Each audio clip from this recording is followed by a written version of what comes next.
just a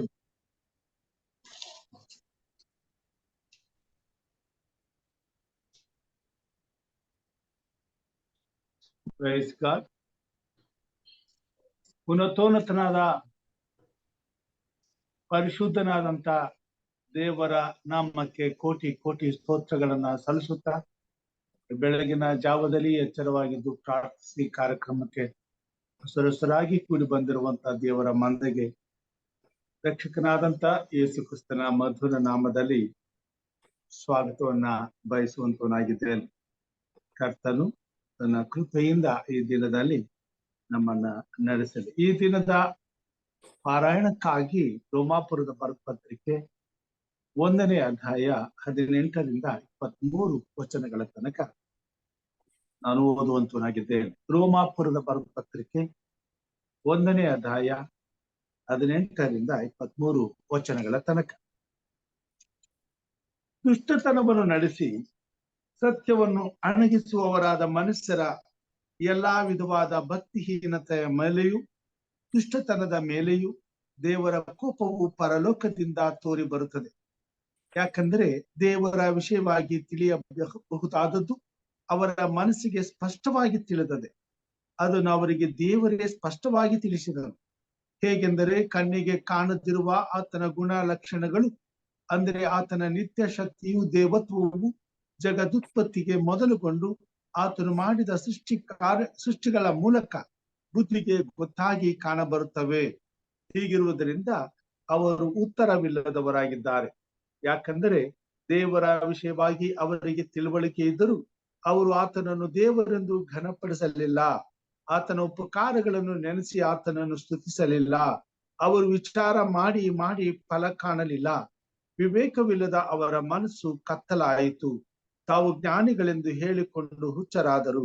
ಲಯವಿಲ್ಲದ ದೇವರ ಮಹಿಮೆಯನ್ನು ಬಿಟ್ಟು ಅದಕ್ಕೆ ಬದಲಾಗಿ ಲಯವಾಗುವ ಮನುಷ್ಯ, ಪಶು, ಪಕ್ಷಿ, ಸರ್ಪಾದಿಗಳ ಮೂರ್ತಿಯನ್ನು ಮಾಡಿಕೊಂಡರು. ದೇವರು ಈ ವಾಕ್ಯ ಭಾಗವನ್ನ ಆಶೀರ್ವಾದ ಮಾಡಲಿ. ಪ್ರಾರ್ಥನೆಯನ್ನ ಮಾಡಿಕೊಳ್ಳೋಣ. ವಿಶೇಷವಾಗಿ ನಮ್ಮ ಮಧ್ಯದಲ್ಲಿ ಹಿರಿಯರಾದಂತ ಜಾನ್ ಡೇವಿಡ್ ಅವರಿದ್ದಾರೆ. ಅವರು ಪ್ರಾರ್ಥನೆಯಲ್ಲಿ ನಮ್ಮನ್ನು ನಡೆಸ್ಕೊಡ್ಬೇಕೆಂಬುದಾಗಿ ಕೇಳ್ಕೊಳ್ತೇನೆ. ನಮ್ಮನ್ನು ಬಹಳವಾಗಿ ಪ್ರೀತಿ ಮಾಡಿದ ಪರಲೋಕದ ನಮ್ಮ ತಂದೆಯೇ, ನಿನಗೆ ಸ್ತೋತ್ರವನ್ನು ಸಲ್ಲಿಸ್ತೀನಪ್ಪ. ಈ ಒಳ್ಳೆ ದಿವಸವನ್ನು ಕೊಟ್ಟು, ನಿನ್ನೆ ದಿವಸ ಒಳ್ಳೆ ವಿಶ್ರಾಂತಿಯನ್ನು ಕೊಟ್ಟು, ಬೆಳಗಿನ ಸಮಯದಲ್ಲಿ ನಿನ್ನ ಪಾದ ಸನ್ನಿಧಿಗೆ ಬರುವಂತಹ ಭಾಗ್ಯವನ್ನು ಯೇಸು ಕ್ರಿಸ್ತನ ನಾಮದಲ್ಲಿ ಪರಿಶುದ್ಧ ಆತ್ಮ ಸಹಾಯದಿಂದ ನಮಗೆ ಕೊಟ್ಟಿದ್ದೀ. ನಿನಗೆ ಸ್ತೋತ್ರವನ್ನು ಸಲ್ಲಿಸ್ತೇನಪ್ಪ. ಹೌದಪ್ಪ ತಂದೆ, ನೀವು ನಮ್ಮ ದೇವರು, ನೀನು ಒಳ್ಳೆಯವನು. ನಮ್ಮ ಜೀವಿತ ಒಳ್ಳೆಯದೇನೆ ಮಾಡುವ ದೇವರೇ, ನಿನಗೆ ಸ್ತೋತ್ರ. ಜಗತ್ತುತ್ಪತ್ತಿಗೆ ಮುಂಚೆ ಯೇಸು ಕ್ರಿಸ್ತನಲ್ಲಿ ಆರಿಸಿ ಒಂದು ಸಣ್ಣ ಹಿಂಡನಾಗಿ ಅಪ್ಪ ನೀವು ನಮ್ಮನ್ನ ಇಟ್ಟು ನಮ್ಮ ಜೀವಿತದಲ್ಲಿ ಮಹಿಮೆ ಹೊಂದುತ್ತೀಯ. ನಿನಗೆ ಸ್ತೋತ್ರ. ನಿನ್ನ ಪ್ರೀತಿಯ ಕರಪತ್ರವನ್ನಾಗಿ ನಮಗೆ ಇಟ್ಟಿದೆಯಾ, ಅದಕ್ಕಾಗಿ ನಿನಗೆ ಸ್ತೋತ್ರ. ಹೌದಪ್ಪ ತಂದೆ, ಈ ಲೋಕದಲ್ಲಿ ಎಷ್ಟೋ ಮಂದಿ ಇವತ್ತಿನ ದಿವಸವನ್ನು ಕಾಣದೆ ಹೋದರೂ ನಿನ್ನ ಮಕ್ಕಳಾದ ನಮಗೆ ಅಪ್ಪ ತಂದೆ ನೀನು ಈ ಒಳ್ಳೆಯ ದಿವಸವನ್ನು ಕೊಟ್ಟಿದೆಯಪ್ಪ ತಂದೆ, ನಿನಗೆ ಸ್ತೋತ್ರ. ನಮ್ಮ ಜೀವಿತದಲ್ಲಿ ಒಂದು ಉದ್ದೇಶವನ್ನು ಇಟ್ಟು ಆ ಉದ್ದೇಶವನ್ನು ಪೂರೈಸುವಾಗಿ ಅಪ್ಪ ನಿನ್ನ ಶುಚಿತ್ವವನ್ನು ನೆರವೇರಿಸುವಾಗಿ ನೀನೇ ನಮ್ಮ ಜೀವಿತದಲ್ಲಿ ಪ್ರಯಾಸ ಪಡುವುದಕ್ಕಾಗಿ ನಿನಗೆ ಸ್ತೋತ್ರವನ್ನು ಸಲ್ಲಿಸ್ತೇನೆ ಅಪ್ಪ ತಂದೆ. ಯೇಸುವಿನ ನಾಮದಲ್ಲಿ ಪರಿಶುದ್ಧ ಆತ್ಮನ ಸಹಾಯದಿಂದ ನಿನ್ನ ಪಾದ ಸನ್ನಿಧಿಯಲ್ಲಿ ನಾವು ಇರುವಂತಹ ಸಮಯದಲ್ಲಿ ಎಲ್ಲಿ 2-3 ನಿನ್ನ ನಾಮದಲ್ಲಿ ಒಂದು ಸೇರುತ್ತಾರೋ ಅವರ ಮಧ್ಯೆ ನಾನು ಇದ್ದೇನೆ ಎಂದು ವಾಗ್ದಾನ ಮಾಡಿದ ದೇವರೇ, ನಿನಗೆ ಸ್ತೋತ್ರ. ನಮ್ಮ ದೇವರು ನಮ್ಮ ಪ್ರಾರ್ಥನೆಯನ್ನು ಕೇಳುವ ದೇವರು, ಪ್ರಾರ್ಥನೆಯನ್ನು ಕೇಳಿ ಅದಕ್ಕೆ ಸದುತ್ತರವನ್ನು ಕೊಟ್ಟು ಸನ್ಮಾರ್ಗದಲ್ಲಿ ನಡೆಸುವ ದೇವರೇ, ನಿನಗೆ ಸ್ತೋತ್ರವನ್ನು ಸಲ್ಲಿಸ್ತೇನೆ, ಮಹಿಮೆಯನ್ನು ಸಲ್ಲಿಸ್ತೇನೆಪ್ಪ. ಲೋಕದ ಮೇಲೆ ಎಷ್ಟೋ ಪ್ರೀತಿಯನ್ನು ಇಟ್ಟಿನ ಒಬ್ಬನೇ ಮಗನನ್ನು ಕಳಿಸಿಕೊಟ್ಟು ಆತನ ನಂಬ ಒಬ್ಬನಾದರೂ ನಾಶವಾಗದೆ ಎಲ್ಲರೂ ನಿತ್ಯ ಜೀವನ ಪಡೆಯಬೇಕೆಂದು ಆತನನ್ನು ಕಳಿಸಿಕೊಟ್ಟಿಯ, ಅದಕ್ಕಾಗಿ ಸ್ತೋತ್ರ ಅಪ್ಪ ತಂದೆ. ಈ ಲೋಕದಲ್ಲಿ ಎಷ್ಟೋ ಮಂದಿ ನಿನ್ನನ್ನು ಅರಿಯಲಿಲ್ಲಪ್ಪ ತಂದೆ, ನಿನ್ನನ್ನು ಅರಿಯುವಂತ ಭಾಗ್ಯವನ್ನು ಅವರಿಗೆ ಕೊಡುವಂತ ನಿನ್ನ ಬೇಡಿಕೊಳ್ಳುತ್ತೇನೆ. ನಿನ್ನ ಮಕ್ಕಳನ್ನು ನಡೆಸು, ನಿನ್ನ ಮಕ್ಕಳನ್ನಪ್ಪ ಅಪ್ಪ ಆ ಸ್ಥಳದಲ್ಲಿ ಇಟ್ಟು ಅವರನ್ನಪ್ಪ ತಂದೆ ಬಲಶಾಲಿಯಾಗಿ ಅವರನ್ನು ಉಪಯೋಗಿಸಲು ನಿನ್ನಲ್ಲಿ ಬೇಡಿಕೊಳ್ಳುತ್ತೇನೆ ರಾಜ. ಅಪ್ಪ ತಂದೆ, ಇವತ್ತು ಸೇರಿ ಬಂದಂತ ಎಲ್ಲರೂ ನಿನ್ನ ಕರಗಳಿಗೆ ಸಮರ್ಪಿಸ್ತಾ ಅಪ್ಪ ತಂದೆ, ಪ್ರಾರಂಭದಿಂದ ಕೊನೆಯವರೆಗೂ ಅಪ್ಪ ತಂದೆ ನೀನು ನಮ್ಮ ಜೀವಿತದಲ್ಲಿ ಕಾರ್ಯ ಮಾಡಬೇಕು. ನಿನ್ನ ವಾಕ್ಯಗಳ ಮುಖಾಂತರ ನೀನು ಮಾತನಾಡಬೇಕು. ಹೌದಪ್ಪ ತಂದೆ, ಸೇವಕರ ಮುಖಾಂತರ ನೀನೇ ನಮ್ಮ ಜೀವಿತದಲ್ಲಿ ಮಾತನಾಡುವುದಕ್ಕಾಗಿ ಸ್ತೋತ್ರ. ಅವರು ನಿನ್ನ ಕರಗಳಿಗೆ ಸಮರ್ಪಿಸ್ತೇನೆ ಅಪ್ಪ ತಂದೆ. ನಮ್ಮೆಲ್ಲರನ್ನ ಪರಿಶುದ್ಧ ಆತ್ಮನಿಂದ ತುಂಬಿಸಿ ನಡೆಸು ಹೌದಪ್ಪ ತಂದೆ, ನಿನಗೆ ಸ್ತೋತ್ರವಾಗಲಿ, ಮಹಿಮೆ ಆಗಲಿ. ಇವತ್ತು ನಮಗೆ ಕೊಡಬೇಕಾದ ಮನ್ನವನ್ನು ಕೊಡುವ ಸಂದರ್ಭದಲ್ಲಿ ಅದನ್ನು ಆಲಿಸಿ, ಹೌದಪ್ಪ, ನಮ್ಮ ಜೀವಿತದಲ್ಲಿ ಅಳವಡಿಸಿ ಆ ವಾಕ್ಯದ ಮೇರೆಗೆ ನಮ್ಮ ಜೀವಿತವನ್ನು ನಡೆಸುವ ನಿನ್ನಲ್ಲಿ ಬೇಡಿಕೊಳ್ಳುತ್ತೆ. ತಂದೆ, ನಿನಗೆ ಸ್ತೋತ್ರವಾಗ್ಲಿ, ಮಹಿಮೆ ಆಗ್ಲಿ, ಆರಾಧನೆ ಆಗ್ಲಿ. ಒಂದು ಸೇರಿದ ಎಲ್ಲರನ್ನು ನಜರೇತಿನ ಯೇಸು ಕ್ರಿಸ್ತನ ನಾಮದಲ್ಲಿ ವಂದಿಸುತ್ತಾ, ನಮ್ಮ ಜೊತೆಗಾರನಾಗಿದ್ದು ಅಪ್ಪ ತಂದೆ, ನಮ್ಮ ಮಧ್ಯೆ ಇದ್ದು ನೀನಪ್ಪ ತಂದೆ ಕಾರ್ಯ ಮಾಡುವ ದೇವರಿಗೆ ಈ ಬೆಳಗಿನ ಜಾವದಲ್ಲಿ ಯೇಸುವಿನ ನಾಮದಲ್ಲಿ ಅಪ್ಪ ತಂದೆ, ಹೌದಪ್ಪ, ಕೃತಜ್ಞತೆಯನ್ನು ಸಲ್ಲಿಸ್ತೇನೆ. ಆಶೀರ್ವದಿಸು, ಬಲಪಡಿಸು, ಬೇಡಿದ್ದೇನೆ ನಿನ್ನ ಒಬ್ಬನೇ ಮಗನಾದ ಯೇಸುವಿನ ನಾಮದಲ್ಲಿ ತಂದೆಯೇ, ಆಮೆನ್. ಕುಟುಂಬದ ಪ್ರಾರ್ಥನೆಗಾಗಿ ವಂದನೆಗಳನ್ನ ಸಲ್ಲಿಸ್ತೇನೆ. ನಮ್ಮ ಮಧ್ಯದಲ್ಲಿ ಆನೆ ಅವರು ಇರ್ತಕ್ಕಂಥದ್ದು ಬಹಳ ಸಂತೋಷ. ಅವರು ನಮಗೆ ಒಂದು ವಿಶೇಷ ಗೀತೆಯನ್ನ ಹಾಡಬೇಕೆಂಬುದಾಗಿ ಕೇಳ್ಕೊಳ್ತೇನೆ. ನಮಸ್ಕಾರ ಅಂಕಲ್, ಥ್ಯಾಂಕ್ ಯು. ಎಲ್ರಿಗೂ ನಮಸ್ಕಾರ. Morning uncle. ನಾಡು ಹಾತ್ರದಲ್ಲಿ ಇರುವ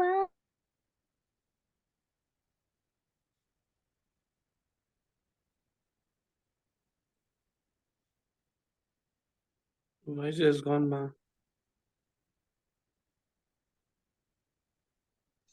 ಆನಿಯವರೇ ಸಾರಿ, ಈಗ ಕೇಳಿಸ್ತದೆ, ಅವಾಗ ಸ್ವಲ್ಪ ಕಟ್ ಆಯ್ತು. ಅದು okay okay Carry on. Okay okay ಈಗ ಕೇಳಿಸ್ತಿದ್ಯಾ? Yes. ರೈಟ್. ನಾನು ಆತ್ರದಲ್ಲಿ ಇರುವಾಗಲೂ ನೀನು ಬಾಯಪಾಟು ಓಡಬಾರದು, ನನ್ನ ಮಾತನಾಡಿ ಸ್ಥಿರವಾಗಿರು, ನಿನ್ನ ಬಿಡೆನು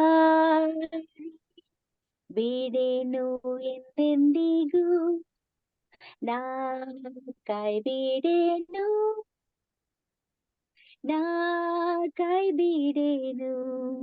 ಆ ಮಾತು ಹೇಳಿದನಲ್ಲವೇ, ನಾ ಕೈ ಬಿಡೆನು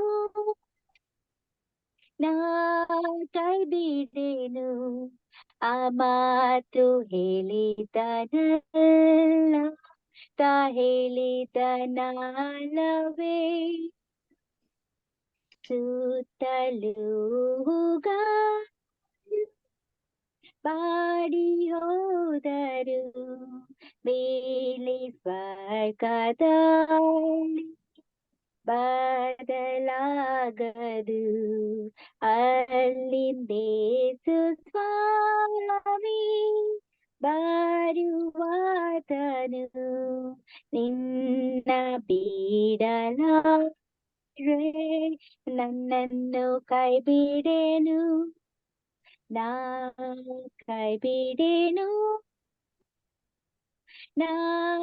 ಕೈ ಬಿಡೆನು ಆ ಮಾತು ಹೇಳಿದನಲ್ಲವೇ,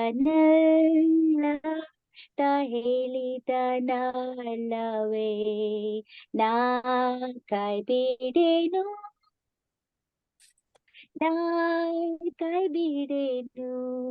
ಆ ಮಾತು ಹೇಳಿದನಲ್ಲವೇ. ಮುಂದೆ ಬಹು ಕಷ್ಟ ಬರುತ್ತಿದ್ದರು, ಭಯ ಪಡಲಾರೆ, ಸ್ವಾಮಿ ಇದ್ದಾನೆ, ಬಲವಾಗಿ ನಿಂತು ಹರ್ಷಗೊಳ್ಳುವೆ, ಸ್ವಾಮಿ ಬಿಡಲಾರ, ಸ್ವಾಮಿ ನನ್ ಕೈ ಬಿಡನು, ನಾ ಕೈ ಬಿಡೆನು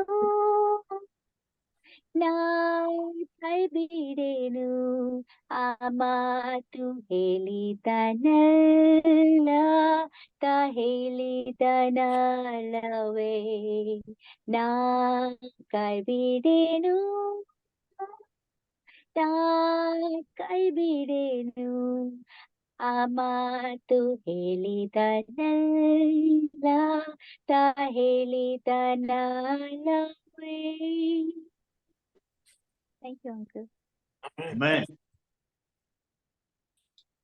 ಶುಭವಾದಂತಹ ಹಾಡಿಗಾಗಿ ಸಹೋದರಿ ಆನಿ ಅವರಿಗೆ ವಂದನೆಗಳನ್ನ ಸಲ್ಲಿಸ್ತೇನೆ. ದೇವರು ನಿಮ್ಮನ್ನ ಅತ್ಯಧಿಕವಾಗಿ ಆಶೀರ್ವಾದ ಮಾಡಿ. ನಿನ್ನೆ ನಾವು ಲೋಕದಲ್ಲಿರುವಂತಹ 4 ರೀತಿಯ ಜನರ ಕುರಿತಾಗಿ ಕಲಿಯುವಾಗ 2 ರೀತಿಯ ಜನರ ವಿಷಯವಾಗಿ ಕಲಿತೆವು. ಮೊದಲನೇದಾಗಿ ದೇವರೇ ಇಲ್ಲ ಎನ್ನುವವರು, ಎರಡನೇದಾಗಿ ದೇವರಿದ್ದಾನೆಂದು ನಂಬಿ ಭಯಭಕ್ತಿಯಿಂದ ನಡೆದುಕೊಳ್ಳುವವರು. 2 ವಿಷಯಗಳನ್ನ ನೆನ್ನೆ ನಾವು ಕಲಿತವರಾಗಿದ್ದೇವೆ. ಈ ಹೊತ್ತು ನಾವು ದೇವರಿದ್ದಾನೆಂದು ನಂಬಿದರೂ ದೇವರಿಗೆ ಭಯ ಪಡದವರು. ಈ ಭೂಮಿ ಮೇಲೆ ದೇವರಿಗೆ ಭಯ ಪಡದೆ ಇರುವಂತ ಜನರ ಕಾರ್ಯಗಳು ಹೇಗಿರುತ್ತವೆ ಮತ್ತು ಅಂತವರಿಗೆ ದೇವರು ಯಾವ ರೀತಿಯಲ್ಲಿ ನಡ್ಕೊಳ್ತಾನೆ ಎಂಬುದನ್ನ ಇವತ್ತು ನಾವು ಕಲಿಯೋಣ. ನಾವು ಸತ್ಯವೇದದಲ್ಲಿ ಈಗ ತಾನೇ ದೇವರ ವಾಕ್ಯದಲ್ಲಿ ನಾವು ನೋಡುವಾಗ ಇವರಿಗೆ ದೇವರು ಇದ್ದಾನೆ ಎಂಬತಕ್ಕಂಥ ಅರಿವು ಇದೆ. ಆದರೂ ಕೂಡ ಇವರು ತಮ್ಮ ನಡವಳಿಕೆಗಳಲ್ಲಿ ದೇವರೇ ಇಲ್ಲ ಅನ್ನುವ ರೀತಿಯಲ್ಲಿ ನಡ್ಕೊಳ್ತಕ್ಕಂಥವರಾಗಿರ್ತಾರೆ. ನಾವು ನೋಡ್ತೇವೆ ರೋಮಾಪುರ ಪತ್ರಿಕೆ 1ನೇ ಅಧ್ಯಾಯ 18ನೇ ವಚನದಲ್ಲಿ 23ನೇ ವಚನ ತನಕ ಈ ಮಾತುಗಳನ್ನ ನಾವು ಮತ್ತೊಮ್ಮೆ ಓದಿ ತಿಳ್ಕೊಳ್ಳೋಣ. ದುಷ್ಟತನವನ್ನು ನಡೆಸಿ ಸತ್ಯವನ್ನು ಅಣಗಿಸುವವರಾದ ಮನುಷ್ಯರ ಎಲ್ಲಾ ವಿಧವಾದ ಭಕ್ತಿಹೀನತೆಯ ಮೇಲೆಯೂ ದುಷ್ಟತನದ ಮೇಲೆಯೂ ದೇವರ ಕೋಪವು ಪರಲೋಕದಿಂದ ತೋರಿ ಬರುತ್ತದೆ. ಯಾಕೆಂದರೆ ದೇವರ ವಿಷಯವಾಗಿ ತಿಳಿಯಬಹುದಾದದ್ದು ಅವರ ಮನಸ್ಸಿಗೆ ಸ್ಪಷ್ಟವಾಗಿ ತಿಳಿದಿದೆ. ದೇವರು ಇದ್ದಾನೆ. ಭೂಮಿ ಮೇಲೆ ನಡೆಯುವಂತಹ ಪ್ರತಿಯೊಂದು ಕಾರ್ಯಗಳು ದೇವರ ಸಂಕಲ್ಪದ ಪ್ರಕಾರವಾಗಿ ನಡೆಯುತ್ತದೆ. ದೇವರು ಎಲ್ಲಾ ಜೀವಿಗಳಿಗೂ ಒಡೆಯನಾಗಿದ್ದು ತನ್ನ ಕರ್ತವ್ಯವನ್ನ ನಿರ್ವಹಿಸುವಂತವನಾಗಿದ್ದಾನೆ.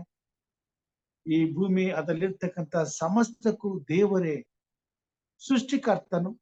ಎಲ್ಲಾ ವಿಚಾರಗಳ ಅರಿವು ಅವರಿಗಿರ್ತದೆ. ಇದ್ರೂ ಕೂಡ ಅವರ ನಡವಳಿಕೆ ಹೇಗಿರ್ತದೆ ಎಂಬುದಾಗಿ ಮುಂದೆ ನಾವು ನೋಡೋಣ.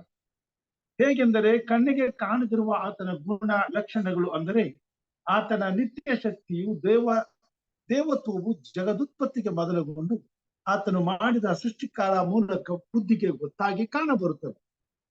ಹೀಗಿರುವುದರಿಂದ ಅವರು ಉತ್ತರವಿಲ್ಲದವರಾಗಿದ್ದಾರೆ. ಅವರಿಗೂ ಗೊತ್ತು ದೇವರ ಕ್ರಿಯೆಗಳು, ದೇವರ ನಡೆಸುವಿಕೆಗಳು, ತಮ್ಮ ಜೀವಿತದಲ್ಲಿ ನಡೆಯುವಂತ ಕಾರ್ಯಗಳು, ಎಲ್ಲ ಅನುಭವಗಳ ಪ್ರಕಾರವಾಗಿ ಅವರ ಮನಸ್ಸಿನಲ್ಲಿ ಅವರಿಗೆ ಅರಿವಿರ್ತದೆ ದೇವರು ಇದ್ದಾನೆ ಎಂಬುದಾಗಿ. ಯಾಕೆಂದರೆ ದೇವರ ವಿಷಯವಾಗಿ ಅವರಿಗೆ ತಿಳುವಳಿಕೆ ಇದ್ದರೂ ಅವರು ಆತನನ್ನು ದೇವರಿಂದ ಘನಪಡಿಸಲಿಲ್ಲ. ಎಲ್ಲಾ ವಿಷಯವಾಗಿ ದೇವರ ವಿಚಾರವಾಗಿ ಗೊತ್ತಿದ್ರು ಸಹ ಅವರು ದೇವರನ್ನ ಘನಪಡಿಸಲಿಲ್ಲ. ಆತನ ಉಪಕಾರಗಳನ್ನು ನೆನೆಸಿ ಆತನನ್ನು ಸ್ತುತಿಸಲಿಲ್ಲ. ವಿವೇಕವಿಲ್ಲದ ಅವರ ಮನಸ್ಸು ಕತ್ತಲಾಯಿತು. ತಾವು ಜ್ಞಾನಿಗಳೆಂದು ಹೇಳಿಕೊಂಡು ಹುಚ್ಚರಾದರು. ಲಯವಿಲ್ಲದ ದೇವರ ಮಹಿಮೆಯನ್ನು ಬಿಟ್ಟು ಅದಕ್ಕೆ ಬದಲಾಗಿ ಲಯವಾಗುವ ಮನುಷ್ಯ, ಪಶು, ಪಕ್ಷಿ, ಸರ್ಪಾದಿಗಳ ಮೂರ್ತಿಯನ್ನು ಮಾಡಿಕೊಂಡರು. ದೇವರ ಕಾರ್ಯಗಳು ಗೊತ್ತಿದ್ರು ದೇವರಿಗೆ ತಿರುಗಿ ಬಿದ್ದು ದೇವರಿಗೆ ವಿರುದ್ಧವಾದ ಕಾರ್ಯಗಳನ್ನ ಇವರು ಮಾಡುವಂತವರಾಗಿದ್ದಾರೆ.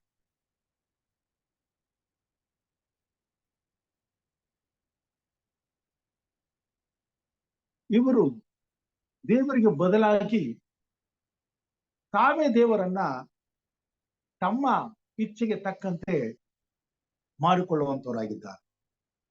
ತಮಗನುಕೂಲಕವಾದಂತ ದೇವರುಗಳನ್ನ ಮಾಡಿಕೊಳ್ತಕ್ಕಂಥವರಾಗಿದ್ದಾರೆ.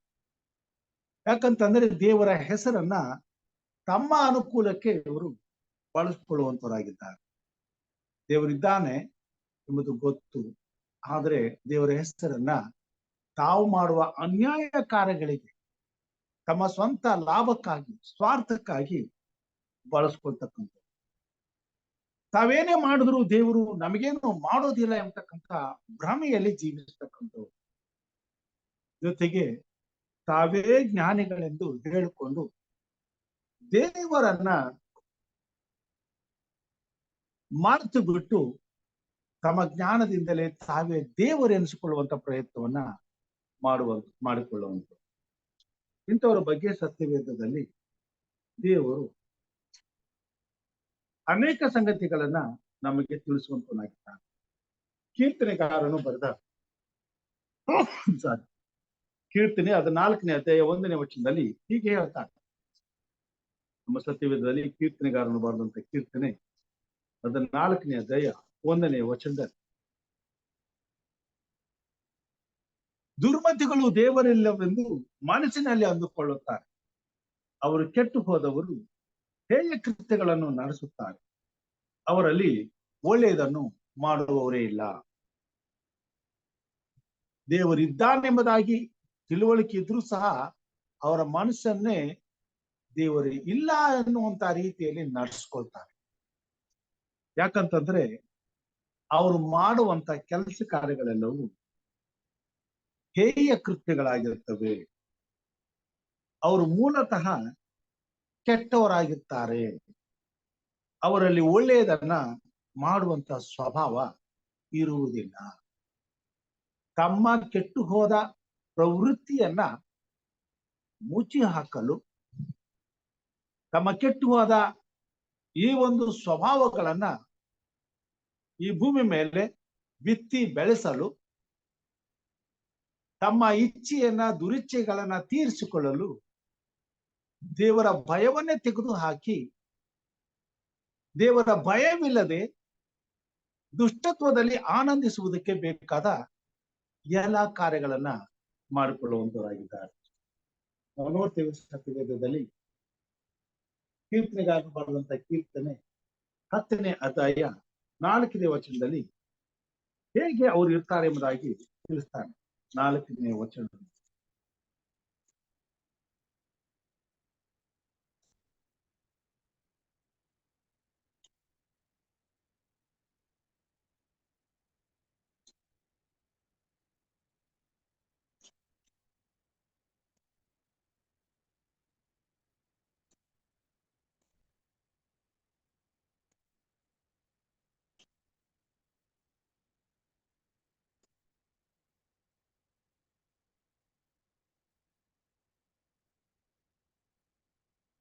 ಮೂರನೇ ವಚನದಿಂದ ನೋಡಿಕೊಳ್ಳೋಣ. ದುಷ್ಟನು ತನ್ನ ಮನೋರಥವು ನೆರವೇರಿತೆಂದು ಕೊಚ್ಚಿಕೊಳ್ಳುತ್ತಾನೆ, ಪರರ ಸೊತ್ತನ್ನು ಅಪಹರಿಸಿದವನು ಯೆಹೋವನನ್ನು ಅಲ್ಲಗಳೆದು ಬಿಟ್ಟು ಬಿಡುತ್ತಾನೆ.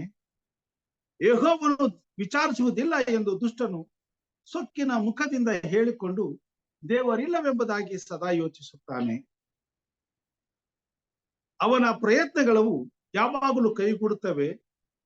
ನಿನ್ನ ನ್ಯಾಯ ತೀರ್ಪು ಮಹೋನ್ನತನಾಗಿರುವುದರಿಂದ ಅವನ ಗ್ರಹಿಕೆಗೆ ಬರುವುದಿಲ್ಲ. ವೈರಿಗಳ ಗುಂಪನ್ನಾದರೂ ತಾತ್ಸಾರ ಮಾಡುತ್ತಾನೆ. ತಾನು ಕದಲುವುದೇ ಇಲ್ಲ, ತನಗೆ ವಿಪತ್ತು ಎಂದೆಂದಿಗೂ ಸಂಭವಿಸುವುದಿಲ್ಲ ಅಂದುಕೊಂಡಿದ್ದಾನೆ. ಅವನ ಬಾಯಿಯು ಶಾಪ, ಬಲಾತ್ಕಾರ, ವಂಚನೆಗಳಿಂದ ತುಂಬಿದೆ. ಅವನ ನಾಲಿಗೆಯ ಕೆಳಗೆ ಹಾನಿಯು ನಾಶವೂ ಕೂತಿವೆ. ಅವನು ಗ್ರಾಮಗಳ ಸಂದುಗೊಂದುಗಳಲ್ಲಿ ಹೊಂಚಿಕೊಂಡಿದ್ದು ಮರೆಯಾದ ಸ್ಥಳಗಳಲ್ಲಿ ನಿರಪರಾಧಿಗಳನ್ನು ಕೊಲ್ಲುತ್ತಾನೆ. ಅವನು ಗತಿಹೀನನನ್ನು ಹಿಡಿಯುವುದಕ್ಕೆ ಸಮಯ ನೋಡುತ್ತಾನೆ. ಗವಿಯಲ್ಲಿ ಅಡಗಿಕೊಂಡಿರುವ ಸಿಂಹದಂತೆ ಅವನು ಮರೆಯಾಗಿ ಹೊಂಚಿಕೊಂಡಿರುವನು. ಅವನು ಬಲೆಯೊಡ್ಡಿ ಕಾದಿದ್ದು ಕುಗ್ಗಿನವನನ್ನು ಹಿಡಿದು ಎಳೆದುಕೊಂಡು ಹೋಗುತ್ತಾನೆ. ಕುಗ್ಗಿದವನು ಜಜ್ಜಲ್ಪಟ್ಟು ಉರುಳಿಕೊಳ್ಳುತ್ತಾನೆ. ಗತಿ ಇಲ್ಲದವನು ಅವನ ಬಲಾತ್ಕಾರದಿಂದ ಬಿದ್ದು ಹೋಗುತ್ತಾನೆ. ಅದೃಷ್ಟನು ತನ್ನೊಳಗೆ ದೇವರು ಇವನನ್ನು ಬಿಟ್ಟು ವಿಮುಖನಾಗಿದ್ದಾನೆ, ಆತನು ನೋಡುವುದೇ ಇಲ್ಲ ಅಂದುಕೊಳ್ಳುತ್ತಾನೆ. ದುಷ್ಟತ್ವದಲ್ಲಿ ಮೆರೆಯುವಂತ ಮನುಷ್ಯನು ಹೀಗಿರ್ತಾನೆ. ಅವನು ಮಾಡೋದೆಲ್ಲ ಕೆಟ್ಟ ಕಾರ್ಯಗಳೇ. ಅವನಲ್ಲಿ ಒಳ್ಳೆತನದ ಭಾವನೆಗಳೆಲ್ಲ ಸತ್ತು ಹೋಗಿರ್ತವೆ. ಅದರ ಆಲೋಚನೆ ಇರೋದಿಲ್ಲ. ಈ ಭೂಮಿ ಮೇಲೆ ಇರ್ತಕ್ಕಂಥ ಇತರರನ್ನ ಇಷ್ಟೊಂದು ಘೋರವಾಗಿ ಅನ್ಯಾಯವಾಗಿ ಆತನು ನಡೆಸ್ಕೊಳ್ತಾನೆ. ಆತನ ದುಷ್ಟ ಕಾರ್ಯಗಳಲ್ಲಿ ಆತನ ಹೃದಯವು ಸಂತೋಷಿಸುತ್ತದೆ. ದೇವರಿಗೆ ವಿರುದ್ಧವಾದ ಕಾರ್ಯಗಳನ್ನ ಮಾಡುವುದರಲ್ಲಿಯೇ ಹಗಲು ರಾತ್ರಿ ಅಂತವರು ಕಳೆಯುವಂತವರಾಗಿರುತ್ತಾರೆ. ಕೀರ್ತನೆಗಾರನು 94ನೇ ಅಧ್ಯಾಯ 4ರಿಂದ 7 ವಚನಗಳಲ್ಲಿ ನಾವು ನೋಡುವಾಗ ಹೀಗೆ ಬಂದಿದ್ದಾರೆ.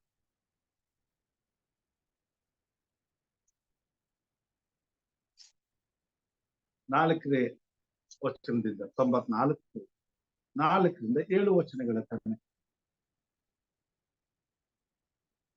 ಕೆಡುಕರೆಲ್ಲ ಉಬ್ಬಿಕೊಂಡು ಅಹಂಕಾರವನ್ನು ಕಕ್ಕುತ್ತಾರೆ. ಯೆಹೋವನೇ, ನಿನ್ನ ಪ್ರಜೆಯನ್ನು ಜಜ್ಜಿ ಹಾಕುತ್ತಾರೆ. ನಿನ್ನ ಸ್ವಾಸ್ಥ್ಯವನ್ನು ಕುಗ್ಗಿಸಿ ಬಿಡುತ್ತಾರೆ. ವಿಧವೆಯರನ್ನು ಪರದೇಶಿಯರನ್ನು ಕೊಲ್ಲುತ್ತಾರೆ. ಅನಾಥರನ್ನು ಹತ ಮಾಡುತ್ತಾರೆ. ಯಾಹೂ ನೋಡುವುದೇ ಇಲ್ಲ, ಯಾಕೋಬರ ದೇವರು ಲಕ್ಷಿಸುವುದೇ ಇಲ್ಲ ಅನ್ನುತ್ತಾರೆ. ದೇವರ ಬಗ್ಗೆ ಯಾವ ಭಯವೂ ಇಲ್ಲ. ಅವರ ಮನಸ್ಸಿಗೆ ಬಂದ ಹಾಗೆ ಈ ಭೂಮಿ ಮೇಲೆ ಎಂತ ಹೇಯವಾದ ಅನ್ಯಾಯವಾದ ಕಾರ್ಯವನ್ನಾದ್ರೂ ಮಾಡ್ತಾರೆ. ಎಂತ ಅಸಹ್ಯವಾದಂತ ಕಾರ್ಯಕ್ಕಾದ್ರೂ ಕೈ ಹಾಕ್ತಾರೆ. ಕೊಲೆಗೂ ಸಮ್ಮತಿಸುತ್ತಾರೆ. ಅವರಿಗೆ ಬೇಕಾಗಿರೋದು ಅವರ ದುಷ್ಟ ಹೃದಯ ಬಯಸುವಂತ ಆನಂದ, ಸುಖ, ಸಂತೋಷ. ಅವರ ದುಷ್ಟ ಹೃದಯವನ್ನ ತಣಿಸುವುದಕ್ಕೆ ಅವರು ಎಂತ ದುಷ್ಕಾರ್ಯಗಳನ್ನಾದರೂ ಮಾಡುವುದಕ್ಕೆ ಬೇಸುವುದಿಲ್ಲ. ಇತರರ ಮಕ್ಕಳನ್ನ ಅನಾಥರನ್ನಾಗಿ ಮಾಡೋದಕ್ಕೆ ಬಿಡೋದಿಲ್ಲ, ಹೇಸಿಗೆ ಪಡೋದಿಲ್ಲ. ಇತರರ ಆಸ್ತಿಯನ್ನ ಕಸ್ಕೊಳ್ಳೋದಕ್ಕೆ ಹೇಸಿಗೆ ಪಡೋದಿಲ್ಲ. ಇತರರಿಗೆ ಅನ್ಯಾಯ ಮಾಡೋದಕ್ಕೆ ಹೇಸಿಗೆ ಪಡೋದಿಲ್ಲ. ಸುಳ್ಳು ಹೇಳಿ ಮೋಸ ಮಾಡಿ ಜನರನ್ನ ವಂಚಿಸೋದಕ್ಕೆ ಹೇಸಿಗೆ ಪಡೋದಿಲ್ಲ, ನಾಚಿಕೆ ಪಡೋದಿಲ್ಲ. ಅದು ಅವರಿಗೆ ಮೃಷ್ಟಾನ್ನ ಭೋಜನವಾಗಿರ್ತದೆ, ಸಂತೋಷದ ಸಂಗತಿಯಾಗಿರ್ತದೆ, ಉಲ್ಲಾಸದ ಕ್ಷಣಗಳಾಗಿರ್ತವೆ. ದುಷ್ಟತ್ವದಲ್ಲಿ ಸಂತೋಷಿಸ್ತಾರೆ. ಆದ್ರೆ ದೇವರ ವಾಕ್ಯದಲ್ಲಿ ನಾವು ನೋಡ್ತೇವೆ, ದೇವರು ದುಷ್ಟತ್ವದಲ್ಲಿ ಸಂತೋಷಿಸುವ ದೇವರಲ್ಲ ಎಂಬುದಾಗಿ. ಅದೇ ರೀತಿಯಾದಂತ ಜನರು ಇಲ್ಲಿದ್ದಾರೆ. ಸೊ ಇವರು ಈ ಎಲ್ಲಾ ದುಷ್ಟ ಕಾರ್ಯಗಳನ್ನ ಈ ಭೂಮಿ ಮೇಲೆ ಸರಿದೂಗಿಸಿಕೊಳ್ಳಲು ತಮಗೆ ಬೇಕಾದಂತ ದೇವರುಗಳನ್ನ ಮಾಡ್ಕೊಳ್ತಾರೆ. ಆ ದೇವರುಗಳು ಎಲ್ಲಾ ರೀತಿಯ ಅನ್ಯಾಯಗಳನ್ನ ಮಾಡಿದವರಾಗಿದ್ದಾರೆ. ಭೂಮಿ ಮೇಲೆ ತಾವು ಮಾಡುವಂತ ಎಲ್ಲಾ ಅನ್ಯಾಯಗಳನ್ನ ಆ ದೇವರುಗಳು ಮಾಡಿದ ಹಾಗೆ ಕಥೆಗಳನ್ನ ಬರೆದಿರ್ತಾರೆ. ಜನರಿಗೆ ಬೋಧನೆ ಮಾಡ್ತಾರೆ.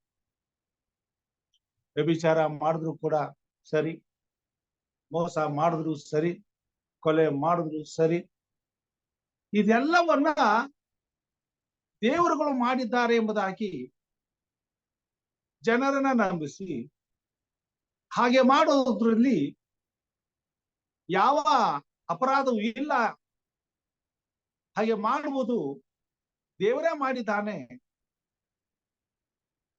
ನಾವು ಮಾಡೋದ್ರಲ್ಲಿ ಏನಿದೆ, ಈ ರೀತಿಯಾಗಿ ತಮ್ಮ ಈ ಕುಚೋದ್ಯ ಕೆಟ್ಟುಕೋದಂತ ಮನಸ್ಸಿನ ದುರಾಶೆಗಳನ್ನ ತೀರಿಸಿಕೊಳ್ಳುವುದಕ್ಕೋಸ್ಕರ ಈ ಭೂಮಿ ಮೇಲೆ ತಮಗೆ ಬೇಕಾದ ಹಾಗೆ ನಾನಾ ದೇವರುಗಳನ್ನ ಸೃಷ್ಟಿಸಿ ಅಮಾಯಕರಿಗೆ ಆ ದೇವರುಗಳ ಹೆಸರಿನಲ್ಲಿ ಭಯ ಹುಟ್ಟಿಸಿ ಅವರು ಮಾಡಿಕೊಂಡಂತ ದೇವರುಗಳನ್ನ ಇವರು ಭಯಪಟ್ಟು ಆರಾಧಿಸುವ ಹಾಗೆ ಮಾಡಿ, ಇವರು ಏನೇ ಕೆಟ್ಟ ಕಾರ್ಯಗಳನ್ನ ಮಾಡಿದ್ರು ಇವರ ಮುಂದೆ ಸೊಲ್ಲೆತ್ತದ ಹಾಗೆ ಇವರು ಮಾಡುವ ಎಲ್ಲ ಅನ್ಯಾಯಕ್ಕೆ ತಮ್ಮ ಜೀವವನ್ನ ಬಲಿ ಅರ್ಪಿಸುವುದಕ್ಕೆ ಜನರನ್ನ ಸಿದ್ಧ ಮಾಡ್ತಾರೆ. ಅದನ್ನೇ ರೋಮಾಪುರ ಪತ್ರಿಕೆಯಲ್ಲಿ 1ನೇ ಅಧ್ಯಾಯದಲ್ಲಿ ದೇವರ ವಾಕ್ಯದಲ್ಲಿ ನಾವು ದೇವರು ಇದ್ದಾನೆಂಬುದಾಗಿ ಈ ಭೂಮಿ ಮೇಲೆ ಇವರ ಮನಸ್ಸಿಗೆ ಗೊತ್ತಾಗುವ ಹಾಗೆ ಎಲ್ಲಾ ಕಾರ್ಯಗಳನ್ನ ಮಾಡಿದ. ಆದ್ರೂ ಅದರ ತಿಳುವಳಿಕೆ ಅವರಿಗೆ ಬೇಕಾಗಿಲ್ಲ. ಗೊತ್ತು ದೇವರಿದ್ದಾನೆ ಅಂತೇಳಿ. ಆದ್ರೆ ದೇವರ ಬಗ್ಗೆ, ದೇವರ ವಿಷಯವಾದಂತ ಜ್ಞಾನದ ಬಗ್ಗೆ, ದೇವರ ನ್ಯಾಯ ತೀರ್ಪಿನ ಬಗ್ಗೆ, ದೇವರ ಉಪಕಾರದ ಬಗ್ಗೆ, ದೇವರ ನಡೆಸುವಿಕೆ ಬಗ್ಗೆ ಇದ್ಯಾವುದರ ಗೊಡವೆ ಬೇಕಾಗಿಲ್ಲ. ಅದೆಲ್ಲವನ್ನ ಬದಿಗಿಟ್ಟು ತಮ್ಮದೇ ಆದಂತ ರೀತಿಯಲ್ಲಿ ತಮ್ಮ ಕೆಟ್ಟ ಆಲೋಚನೆಗಳನ್ನ ಈ ಭೂಮಿ ಮೇಲೆ ಬಿತ್ತಿ ಬೆಳೆಸಿ ತಿಂದು ತೇಗಿ ಸುಖದಿಂದಿರುವುದಕ್ಕೆ ಬೇಕಾದಂತ ಮಾರ್ಗಗಳನ್ನ ಈ ಭೂಮಿ ಮೇಲೆ ರೂಪಿಸಿಕೊಂಡಿದ್ದಾರೆ, ರೂಪಿಸಿಕೊಳ್ಳುವಂತವರಾಗಿದ್ದಾರೆ. ಅಂತಹ ಜನರು ಮತ್ತೆ ಮತ್ತೆ ಹುಟ್ಟುತ್ತಾ ಮತ್ತೆ ಅವರು ಬಿಟ್ಟು ಹೋಗಿರ್ತಕ್ಕಂಥ ದುಷ್ಟತ್ವಗಳನ್ನ ಪರಿಪಾಲಿಸಿ ಅದೇ ಮಾರ್ಗಗಳನ್ನ ತಮ್ಮ ಅನುಕೂಲಕ್ಕಾಗಿ ಉಪಯೋಗಿಸಿಕೊಂಡು ಇವತ್ತು ಭೂಮಿಯನ್ನ ವಶಪಡಿಸಿಕೊಂಡು ಭೂಮಿ ಮೇಲೆ ಅವರು ನಾಯಕತ್ವಗಳನ್ನ ಪಡೆದುಕೊಂಡು ದೇವರು ಮಾಡಿದಂತ ಸಕಲ ಸೃಷ್ಟಿಯಲ್ಲಿರ್ತಕ್ಕಂಥ ಸಕಲ ಸಂಪತ್ತನ್ನ ತಮ್ಮ ಅನುಕೂಲಕ್ಕಾಗಿ ದುರ್ಬಳಕೆ ಮಾಡಿಕೊಳ್ಳುವಂತವರಾಗಿದ್ದಾರೆ. ಅಮಾಯಕರ ಜೀವವನ್ನ ಹಿಂಡ್ತಿದ್ದಾರೆ. ಬಡವರಿದ್ರು ಸರಿ, ಅವರು ಎಂತ ಕಷ್ಟದಲ್ಲಿದ್ರು ಸರಿ, ಎಂತ ನೋವಿನಲ್ಲಿದ್ರು ಸರಿ, ಅವರನ್ನ ಕಿತ್ತು ತಿಂದು ತೇಗುವಂತ ಕೆಲಸವನ್ನ ಮಾಡ್ತಾರೋ ಹೊರತು ದೇವರ ಭಯ ಅವರಿಗಿಲ್ಲ. ನಾವು ಈಗ ಮಾಡುವ ಪ್ರತಿಯೊಂದು ಅನ್ಯಾಯಕ್ಕೆ ನಮ್ಮನ್ನು ಸೃಷ್ಟಿ ಮಾಡದಂತ ಒಬ್ಬ ದೇವರಿದ್ದಾನೆ. ಆತನು ಒಂದು ದಿವಸ ನಮಗೆ ಲೆಕ್ಕ ಕೇಳ್ತಾನೆ. ನಾನು, ನನ್ನ ಹೆಂಡತಿ, ನನ್ನ ಮಕ್ಕಳು ತಿಂದದಕ್ಕಾಗಿ ಲೆಕ್ಕ ಕೊಡಬೇಕು, ಉತ್ತರ ಕೊಡಬೇಕು. ಇದಕ್ಕೆ ತಕ್ಕ ಪ್ರತಿಫಲ ಇದೆ. ಇದರ ಭಯದ ಗೋಜಿಗೆ ಹೋಗೋದಿಲ್ಲ. ಅದನ್ನ ಮರ್ತು ಬಿಟ್ಟಿದ್ದಾರೆ. ಅದನ್ನ ನೆನಪಂದ್ರೆ ಅದನ್ನ ಸಂಪೂರ್ಣವಾಗಿ ಮುಚ್ಚುವಂತ ಪ್ರಯತ್ನವನ್ನು ಮಾಡ್ತಾರೆ.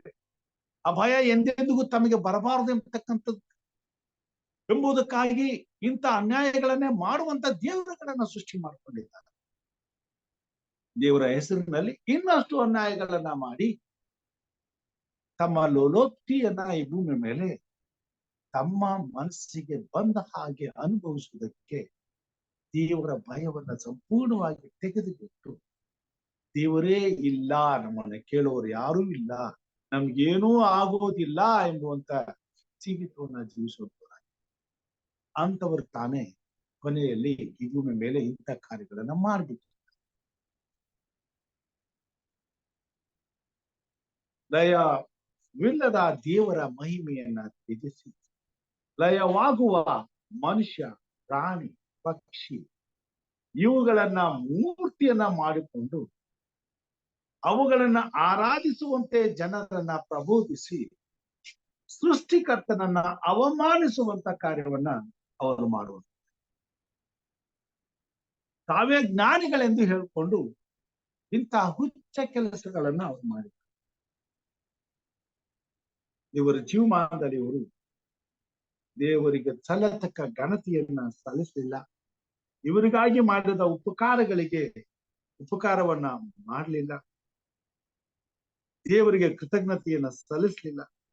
ಬದಲಾಗಿ ದುಷ್ಟತ್ವದಲ್ಲಿ ನಡೆದು ಅದನ್ನೇ ಮುಂದುವರಿಸಿಕೊಂಡಲು ಹೋಗಲು ಅವರ ಮನಸ್ಸು ಯೋಚನೆ ಮಾಡಿ ಮಾಡಿ ಮಾಡಿ ಇನ್ನಷ್ಟು ಕತ್ತಲಿಗೆ ಅವರನ್ನ ನಡೆಸಿಕೊಂಡು ಹೋಗಿ ಕೊನೆಗೆ ಈ ಲೋಕದಲ್ಲಿ ತಾವೇ ದೇವರೆಂಬುದಾಗಿ ಸಾಧಿಸುವಂತ ಕಾರ್ಯಗಳನ್ನ ಮಾಡಿ ಅಂತವರಿಂದ ತಾನೇ ಈ ಕೆಲಸ ಲಯವಿಲ್ಲದ ದೇವರ ಮಹಿಮೆಯನ್ನು ಬಿಟ್ಟು ಅದಕ್ಕೆ ಬದಲಾಗಿ ಲಯವಾಗುವ ಮನುಷ್ಯ, ಪಶು, ಪಕ್ಷಿ, ಸರ್ಪಾದಿಗಳ ಮೂರ್ತಿಯನ್ನು ಮಾಡಿಕೊಂಡು ಅವುಗಳನ್ನ ಆರಾಧನೆ ಮಾಡುವ ಹಾಗೆ ಅಮಾಯಕರನ್ನ ಒತ್ತಾಯ ಮಾಡಿ ಅವರಿಂದ ಬರುವಂತ ಅವರ ಉತ್ಪತ್ತಿಯನ್ನ, ಅವರ ಕಷ್ಟದ ಜೀವಿತವನ್ನ, ಅವರ ಸುಖವನ್ನ, ಅವರ ಮಕ್ಕಳ ಸಂತೋಷವನ್ನ ಕಸಿದುಕೊಂಡು ದೇವರ ಹೆಸರಿನಲ್ಲಿ ತಾವು, ತಮ್ಮ ಮಕ್ಕಳು, ತಮ್ಮ ಸಂತಾನ, ಸಂತತಿ ಕೋಟಿ ಕೋಟಿ ಗಟ್ಟಲೆ ಸಂಪಾದನೆ ಮಾಡಿಕೊಂಡು ಕೋಟ್ಯಾಧೀಶ್ವರರಾಗಿ ಭೂಮಿ ಮೇಲೆ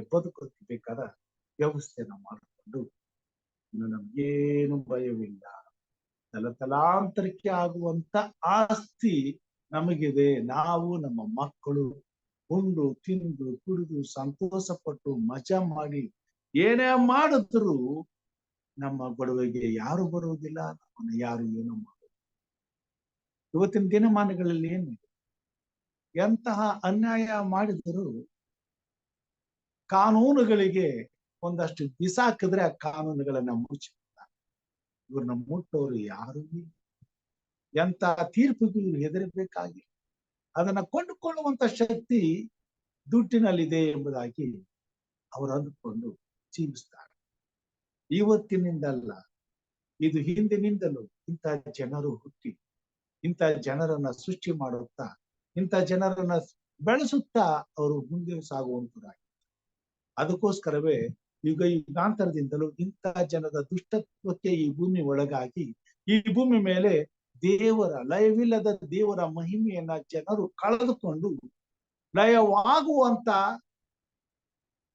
ಮನುಷ್ಯ, ಪಶು, ಪಕ್ಷಿ, ಮಣ್ಣು, ಮರ, ಕಟ್ಟೆ ಇವುಗಳ ಮೂರ್ತಿಯನ್ನ ಮಾಡಿಕೊಂಡು ಜನರು ಆರಾಧಿಸ್ತಾರೆ.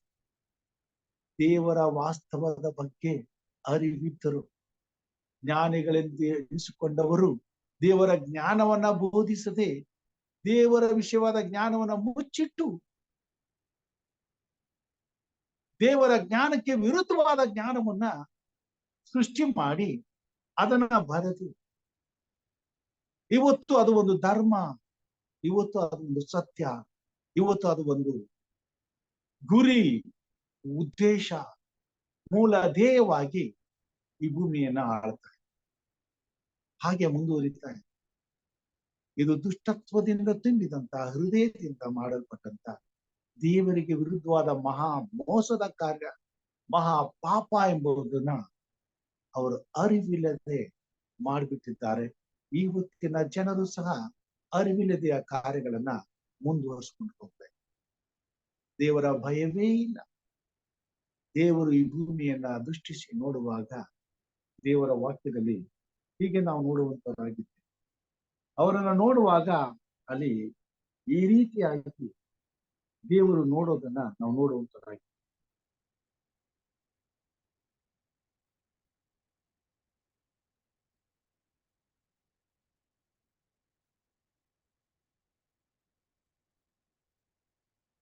ಇಪ್ಪತ್ನಾಲ್ಕನೇ ವಚನದಲ್ಲಿ ರೋಮಾಪುರ ಪತ್ರಿಕೆ 1ನೇ ಅಧ್ಯಾಯ 24ನೇ ವಚನದಲ್ಲಿ, ಆದ ಕಾರಣ ಅವರು ಮನಸ್ಸಿನ ದುರಾಸೆಗಳಂತೆ ನಡೆದು ತಮ್ಮ ದೇಹಗಳನ್ನು ಮಾನಹೀನ ಮಾಡಿಕೊಳ್ಳಲಿ ಎಂದು ದೇವರವರನ್ನು ಹೊಲಸಾದ ನಡತೆಗೆ ಒಪ್ಪಿಸಿದರು. ಅವರು ಸತ್ಯ ದೇವರನ್ನು ಬಿಟ್ಟು ಅಸತ್ಯವಾದದ್ದನ್ನು ಹಿಡಿದುಕೊಂಡು ಸೃಷ್ಟಿಕರ್ತನನ್ನು ಪೂಜಿಸದೆ ಸೃಷ್ಟಿ ವಸ್ತುಗಳನ್ನೇ ಪೂಜಿಸಿ ಸೇವಿಸುವವರಾದರು. ಸೃಷ್ಟಿಕರ್ತನೊಬ್ಬನೇ ನಿರಂತರ ಸ್ತುತಿ ಹೊಂದತಕ್ಕವನು. ಆಮೆನ್. ಅವರು ಇಂಥದ್ದನ್ನು ಮಾಡಿದ್ದರಿಂದ ದೇವರು ಅವರನ್ನು ಕೇವಲ ತುಚ್ಛವಾದ ಕಾಮಾಭಿಲಾಷೆಗೆ ಒಪ್ಪಿಸಿದನು. ಹೇಗೆಂದರೆ ಅವರ ಹೆಂಗಸರು ಸ್ವಾಭಾವಿಕವಾದ ಭೋಗವನ್ನು ಬಿಟ್ಟು ಸ್ವಭಾವಕ್ಕೆ ವಿರುದ್ಧವಾದ ಭೋಗವನ್ನು ಅನುಸರಿಸಿದರು. ಅದರಂತೆ ಗಂಡಸರು ಸಹ ಸ್ವಾಭಾವಿಕವಾದ ಸ್ತ್ರೀ ಭೋಗವನ್ನು ಬಿಟ್ಟು ಒಬ್ಬರ ಮೇಲೊಬ್ಬರು ತಮ್ಮ ಕಾಮಾತುರದಿಂದ ತಾಪ ಪಡುತ್ತಾ ಗಂಡಸರ ಸಂಗಡ ಗಂಡಸರು ಕೇವಲ ಅವಲಕ್ಷಣವಾದದ್ದನ್ನು ನಡೆಸಿ ತಮ್ಮ ಭ್ರಾಂತಿಗೆ ತಕ್ಕ ಪ್ರತಿಫಲವನ್ನು ತಮ್ಮಲ್ಲಿ ಹೊಂದುವರಾದರು. ದುಷ್ಟತ್ವವನ್ನ ಈ ಲೋಕದಲ್ಲಿ ಭಯವಿಲ್ಲದೆ ನಡೆಸುವಂತಹ ಕುಟುಂಬಗಳಲ್ಲಿ ಇಂತಹ ಜೀವಿತವನ್ನ ಇಂದಿಗೂ ಕೂಡ ನಾವು ನೋಡಬಹುದು. ಅವರಿಗರಿವಿಲ್ಲದೆ ಇಂಥ ಮಹಾ ಪಾಪದ ಕಾರ್ಯಗಳು ಅವರ ಮನೆಗಳಲ್ಲಿಯೇ ನಡೆಯುವಂತವುಗಳಾಗಿವೆ ಮತ್ತು ಅಂತ ಮಕ್ಕಳು ಅವರಿಗೆ ಹುಟ್ಟುವಂತವರಾಗಿದ್ದಾರೆ. ಮುಂದೊಂದು ದಿವಸ ಅವರು ಪಡಬೇಕಾದಂತ ಪಶ್ಚಾತ್ತಾಪ ಅವರಿಗೆ ಅರಿವಿರೋದಿಲ್ಲ. ದೇವರು ಎಂತವನು ಏನ್ ಮಾಡ್ತಾನೆ ಅಂತಕ್ಕಂಥದ್ದು ಅವರಿಗೆ ಗೊತ್ತಿಲ್ಲ. ತಕ್ಷಣದಲ್ಲಿ ತಮಗೇನು ಆಗುವುದಿಲ್ಲ, ಆಗ್ತಾ ಇಲ್ಲ ಅನ್ನೋ ಒಂದು ಕಾರಣಕ್ಕೋಸ್ಕರ ಇಷ್ಟೊಂದು ಮೋಸಕರವಾದ ಮಾರ್ಗದಲ್ಲಿ ಅವರು ಕೈ ಹಾಕ್ಬಿಟ್ಟು ಮುಳುಗಿ ಬಿಡುತ್ತಾರೆ. ಇದಲ್ಲದೆ ದೇವರ ಜ್ಞಾನವು ಅವರಿಗೆ ಇಷ್ಟವಿಲ್ಲದ್ರಿಂದ ಅಲ್ಲದ ಕೃತ್ಯಗಳನ್ನು ಮಾಡುವವರಾಗುವಂತೆ ದೇವರು ಅವರನ್ನು ಅನಿಷ್ಟ ಭಾವಕ್ಕೆ ಒಪ್ಪಿಸಿದರು. ಹೇಗೆಂದರೆ ಅವರು ಸಕಲ ವಿಧವಾದ ಅನ್ಯಾಯ, ದುರ್ಮಾರ್ಗತನ, ಲೋಲಪ್ತಿ, ದುಷ್ಟತ್ವಗಳಿಂದಲೂ ಹೊಟ್ಟೆ ಕಿಚ್ಚು, ಕೊಲೆ, ಜಗಳ, ಮೋಸ, ಹಗೆತನ ಇವುಗಳಿಂದಲೂ ತುಂಬಿದವರಾದರು. ಅವರು ಕಿವಿ ಊದುವವರು, ಚಾಡಿ ಹೇಳುವವರು, ದೇವರನ್ನು ದ್ವೇಷಿಸುವವರು, ಸೊಕ್ಕಿನವರು, ಅಹಂಕಾರಿಗಳು, ಬಡಾಯಿ ಕೊಚ್ಚಿಕೊಳ್ಳುವವರು, ಕೇಡನ್ನು ಕಲ್ಪಿಸುವವರು, ತಂದೆ ತಾಯಿಗಳ ಮಾತನ್ನು ಕೇಳದವರು, ವಿವೇಕವಿಲ್ಲದವರು, ಮಾತಿಗೆ ತಪ್ಪುವವರು, ಮಮತೆ ಇಲ್ಲದವರು, ಕರುಣೆ ಇಲ್ಲದವರು ಆದರು. ಇಂಥವುಗಳನ್ನು ನಡೆಸುವವರು ಮರಣಕ್ಕೆ ಪಾತ್ರರಾಗಿದ್ದಾರೆಂಬ ದೇವವಿಧಿಯು ಅವರಿಗೆ ತಿಳಿದಿದ್ದರೂ ಅವರು ತಾವೇ ಅವುಗಳನ್ನು ಮಾಡುವುದಲ್ಲದೆ ಮಾಡುವವರನ್ನು ಅನುಮೋದಿಸುತ್ತಾರೆ. ಇಂಥ ಜನ ಎಲ್ಲ ಗೊತ್ತಿದ್ದು ದೇವರ ಭಯವನ್ನ ಅಷ್ಟು ಕ್ರೂರವಾಗಿ ಅದನ್ನ ದೂರ ಮಾಡಬೇಕು.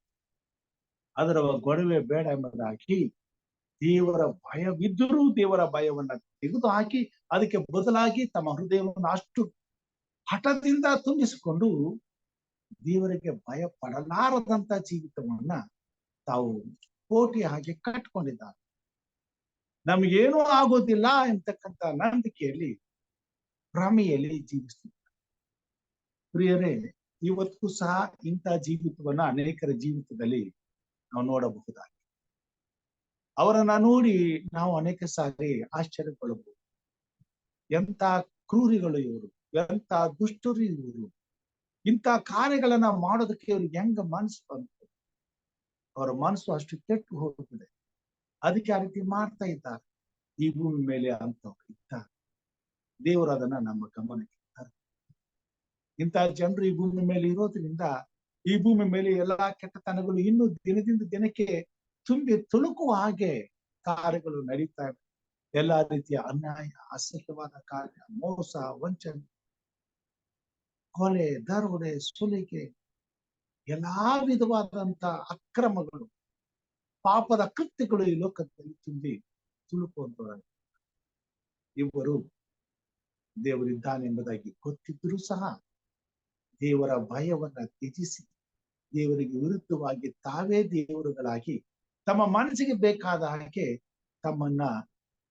ತಾವು ದೇವರುಗಳನ್ನ ಮಾಡಿಕೊಂಡು ಈ ಭೂಮಿ ಮೇಲೆ ಅನೇಕರು ಅದನ್ನ ಅನುಮೋದಿಸಿ ಬದುಕುವಂತ ಮಾರ್ಗಗಳನ್ನ ಮಾಡಿ ಬಿಟ್ಟು ಹೋಗಿದ್ದಾರೆ.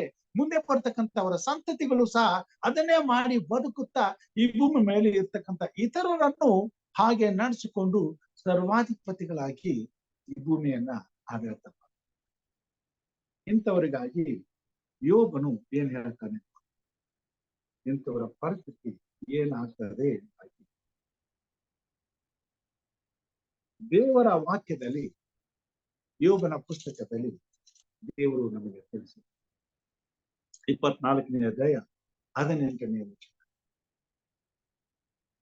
24ನೇ ಅಧ್ಯಾಯ ಯೋಬನ ಬರೆದ ಪತ್ರಿಕೆ 24ನೇ ಅಧ್ಯಾಯ 18ರಿಂದ ಕೆಲವೊಂದು ವಚನಗಳು. ನೀವು ಹೇಳುವುದೇನೆಂದರೆ, ದುಷ್ಟನು ಪ್ರವಾಹದಲ್ಲಿ ವೇಗವಾಗಿ ಕೊಚ್ಚಿಕೊಂಡು ಹೋಗುವನು, ಭೂಲೋಕದ ಅವನ ಆಸ್ತಿಯು ಶಾಪಗ್ರಸ್ತವಾಗಿರುವುದು, ದ್ರಾಕ್ಷೆ ತೋಟಗಳ ಕಡೆಗೆ ತಿರುಗಲಾರನು, ಬರಗಾಲವು, ಬಿಸಿಲು, ಹಿಮವು ನೀರನ್ನು ಹೀರಿಕೊಳ್ಳುವ ಹಾಗೆ ಪಾತಾಳವು ಪಾಪಿಗಳನ್ನು ಎಳೆದುಕೊಂಡು ಹೋಗುವುದು, ಹೆತ್ತ ಹೊಟ್ಟೆಯೇ ಅವನನ್ನು ಮರೆತು ಬಿಡುವುದು, ಹುಳವು ಅವನ ಹೆಣವನ್ನು ರುಚಿಯಿಂದ ತಿನ್ನುವುದು, ಇನ್ನು ಮೇಲೆ ಅವನ ನೆನಪಿರದು, ಅನ್ಯಾಯವು ಮರದ ಹಾಗೆ ಮುರಿಯಲ್ಪಡುವುದು, ಅವನು ಮಕ್ಕಳಿಲ್ಲದ ಬಂಜೆಯರನ್ನು ನುಂಗಿ ಬಿಟ್ಟು ವಿಧವೆಯರನ್ನು ವಿಧರಿಸದೆ ಹೋದನಷ್ಟೇ ಎಂಬುದೇ. ದೇವರಂತೂ ತನ್ನ ಶಕ್ತಿಯಿಂದ ಬಲಿಷ್ಠರನ್ನು ಉಳಿಸುತ್ತಾನೆ, ಅವರು ತಮ್ಮ ಜೀವವು ಇನ್ನು ಉಳಿಯುವುದಿಲ್ಲವೆಂದು ನಂಬಿದ್ದರು ಉದ್ಧಾರವಾಗುವರು.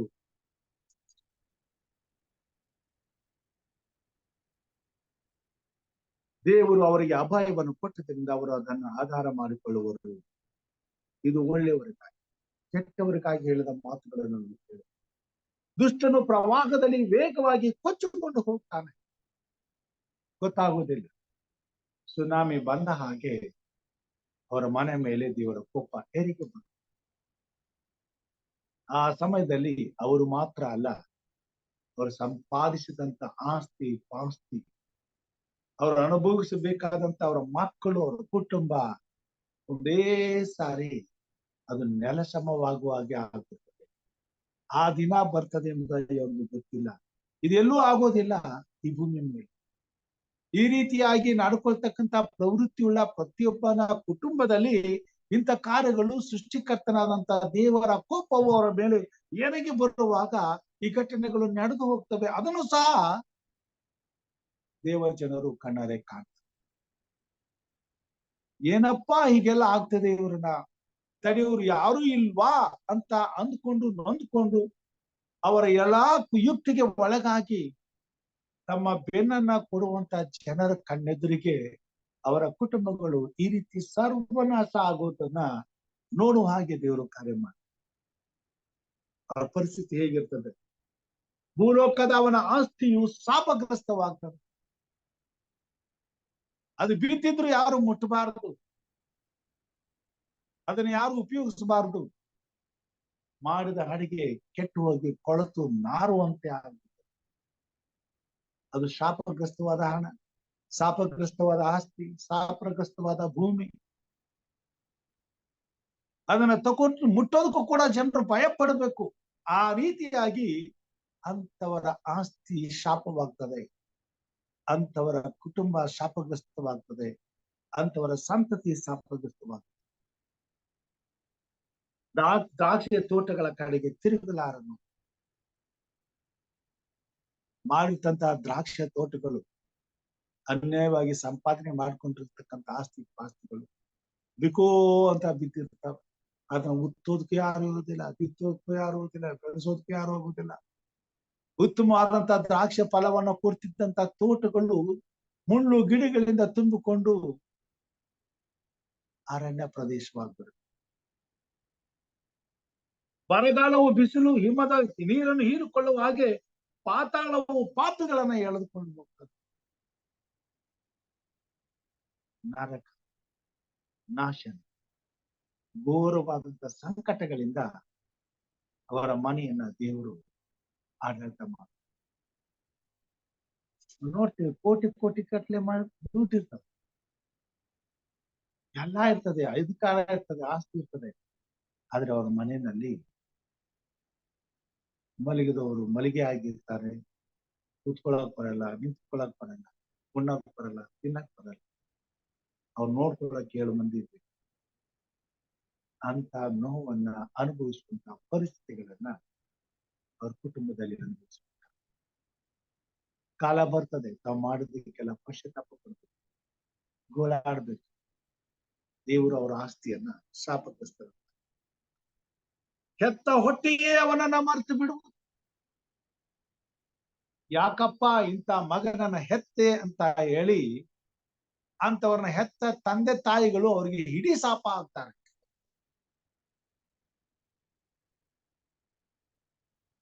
ಅವನು ಸತ್ತು ಹೋದದಕ್ಕೆ ಅವರು ಚಿಂತೆ ಮಾಡೋದಿಲ್ಲ, ಮರ್ತು ಬಿಡ್ತಾರೆ. ಅಂತ ಪರಿಸ್ಥಿತಿ ಇಂಥ ದುಷ್ಟರಿಗೆ ಬರ್ತದೆ. ಹುಳವು ಅವನ ಹೆಣವನ್ನು ರುಚಿಯಿಂದ ತಿನ್ನುವುದು. ಸತ್ತ ಮೇಲೆ ಅವನನ್ನ ಹೂತಾಕಿದ್ರೆ ಭೂಮಿಯಲ್ಲಿ ಇರ್ತಕ್ಕಂಥ ಹುಳಕ್ಕೆ ಅವನು ರುಚಿಯಾದಂತ ಆಹಾರ. ಇನ್ನು ಮೇಲೆ ಅವನ ನೆನಪಿರದು. ಅನ್ಯಾಯವು ಮರದ ಹಾಗೆ ಮುರಿಯಲ್ಪಡುವುದು. ಒಂದೇ ಸಾರಿ ಕರಗಸದಿಂದ ಕೊಯ್ದ ಹಾಗೆ, ಕತ್ತಿಯಿಂದ ಕತ್ತರಿಸಿದ ಹಾಗೆ ಆತನ ಜೀವಮಾನದ ಅಂತ್ಯ ಆಗುವುದು. ಈ ಭೂಮಿ ಮೇಲೆ ಅವರನ್ನ ಯಾರು ಎಂದು ದೇವರ ವಾಕ್ಯದಲ್ಲಿ ನಾವು ನೋಡ್ತೇವೆ. ಅವರ ಅನ್ಯಾಯಗಳೆಲ್ಲ ದೇವರು ನೆನೆಸಿಕೊಂಡು ತೀರ್ಪು ಮಾಡುವಾಗ ಈ ರೀತಿಯಾದಂತ ತೀರ್ಪನ್ನ ಅವರು ಹೊಂದಿದವರಾಗಿ ಈ ಭೂಮಿ ಮೇಲೆ ಅವರು ಬಿಟ್ಟು ಹೋದಂತ ಸಂತತಿಗೂ ಕೂಡ ಆ ಶಾಪವನ್ನು ಬಿಟ್ಟು ಅವರು ಹೋಗ್ತಾರೆ. ಆದ್ರೆ ಇದರ ಅರಿವು ಅವ್ರಿಗಿಲ್ಲ, ಇದರ ತಿಳುವಳಿಕೆ ಅವ್ರಿಗಿಲ್ಲ. ಆದರೂ ಅದನ್ನೇ ಅವರು ಮಾಡಿ ಈ ಭೂಮಿ ಮೇಲೆ ನಾಶವಾಗ್ತಾರೆ. ಅಂತ ಜನರಿದ್ದಾರೆ. ಆದರೆ ದೇವರು ಅಂತವರನ್ನ ಸೃಷ್ಟಿ ಮಾಡಿ ಈ ಭೂಮಿ ಮೇಲೆ ಸೃಷ್ಟಿಯಾದಂತ ಜನರು ಇಂಥದನ್ನ ಆರಿಸಿಕೊಂಡು, ಅದಕ್ಕಾಗಿ ದೇವರು ತಮ್ಮನ್ನ ಸೃಷ್ಟಿ ಮಾಡಿದಂತ ಈ ಜೀವಿತವನ್ನ ಸೈತಾನನ ಕೈಗೆ, ದುಷ್ಟತ್ವದ ಕೈಗೆ ಒಪ್ಪಿಸಿಬಿಟ್ಟು ಈ ಭೂಮಿ ಮೇಲೆ ದುಷ್ಟತ್ವವನ್ನು ಬಿತ್ತಿ ಬೆಳೆಸಿ ನಾಶವಾಗಿ ಹೋದ್ರು ಇವತ್ತಿಗೂ ಸಹ ಅಂತ ನಾಶನದ ಹಾದಿಯಲ್ಲಿ ಈ ಜಗತ್ತು ಮುಂದುವರಿಯುತ್ತಿದ್ದಾರೆ. ಇಂಥ ಜಗತ್ತು ದೇವರ ನ್ಯಾಯ ತೀರ್ಪಿನ ದಿನದಲ್ಲಿ ಕಠಿಣವಾದ ತೀರ್ಪನ್ನ ಹೊಂದುವಂಥದ್ದು. ದೇವರು ಪರಲೋಕದಲ್ಲಿದ್ದಾನೆ. ಆತನು ಪ್ರತಿಯೊಬ್ಬರಿಗೂ ನ್ಯಾಯ ತೀರಿಸ್ತಾನೆ. ಈ ಭೂಮಿ ಮೇಲೆ ಆತನು ಎಲ್ಲರಿಗೂ ಉಪಕಾರ ಮಾಡುವಂತವನಾಗಿದ್ದಾನೆ. ಆತನು ಮಾಡುವಂತ ಉಪಕಾರಕ್ಕೆ ಕೃತಜ್ಞತೆಯುಳ್ಳ ಜೀವಿತವನ್ನ ಜೀವಿಸಬೇಕಾದದ್ದು ಮಾನವನ ಕರ್ತವ್ಯವಾಗಿದೆ. ನಿತ್ಯನಾದಂತ ಸೃಷ್ಟಿಕರ್ತನಾದಂತ ದೇವರು ಒಬ್ಬನೇ ದೇವರಾಗಿದ್ದಾನೆ. ಆತನು ಜೀವಿಸುವಂತ ದೇವರಾಗಿದ್ದಾನೆ. ಲಯವಾಗುವಂತ ಕಲ್ಲು, ಕಟ್ಟಿಗೆ, ಮಣ್ಣು, ಪ್ರಾಣಿ, ಪಕ್ಷಿಗಳ ಮೂರ್ತಿಯಲ್ಲಿ ದೇವರಿಲ್ಲ. ದೇವರು ಜೀವಿಸುವಂತ ದೇವರಾಗಿದ್ದಾನೆ. ಆತನು ಸದಾ ಕಾಲವು ಪರಲೋಕದಲ್ಲಿದ್ದು ಎಲ್ಲವನ್ನ ನೋಡಿಕೊಳ್ಳುವಂತ ಕೀರ್ತನೆಗಾರನು 115ನೇ ಕೀರ್ತನೆಯಲ್ಲಿ ಮಾತನಾಡುತ್ತಾರೆ. ನಮ್ಮ ದೇವರು ಪರಲೋಕದಲ್ಲಿದ್ದಾರೆ. 15ನೇ ವಚನದಲ್ಲಿ ನಮ್ಮನ್ನೆಲ್ಲ ಯೆಹೋವನೇ, 15ನೇ ಕೀರ್ತನೆ 115ನೇ ಕೀರ್ತನೆ, ನಮ್ಮನ್ನೆಲ್ಲ ಯೆಹೋವನೇ, ನಮ್ಮನ್ನೆಲ್ಲ ನಿನ್ನ ಪ್ರೀತಿ ಸತ್ಯತೆಗಳ ನಿಮಿತ್ತವಾಗಿ ನಿನ್ನ ಹೆಸರನ್ನೇ ಘನಪಡಿಸು. ಅವರ ದೇವರು ಎಲ್ಲಿದ್ದಾನೆಂದು ಅನ್ಯರು ಯಾಕೆ ಹೇಳಬೇಕು? ನಮ್ಮ ದೇವರು ಪರಲೋಕದಲ್ಲಿದ್ದಾನೆ. ಆತನು ತನಗೆ ಬೇಕಾದದ್ದನ್ನೆಲ್ಲ ಮಾಡ್ತಾನೆ. ದೇವರ ಮನಸ್ಸು ಮಾಡಿದ್ರೆ ಏನ್ ಬೇಕಾದ್ರೂ ಮಾಡ್ತಾನೆ.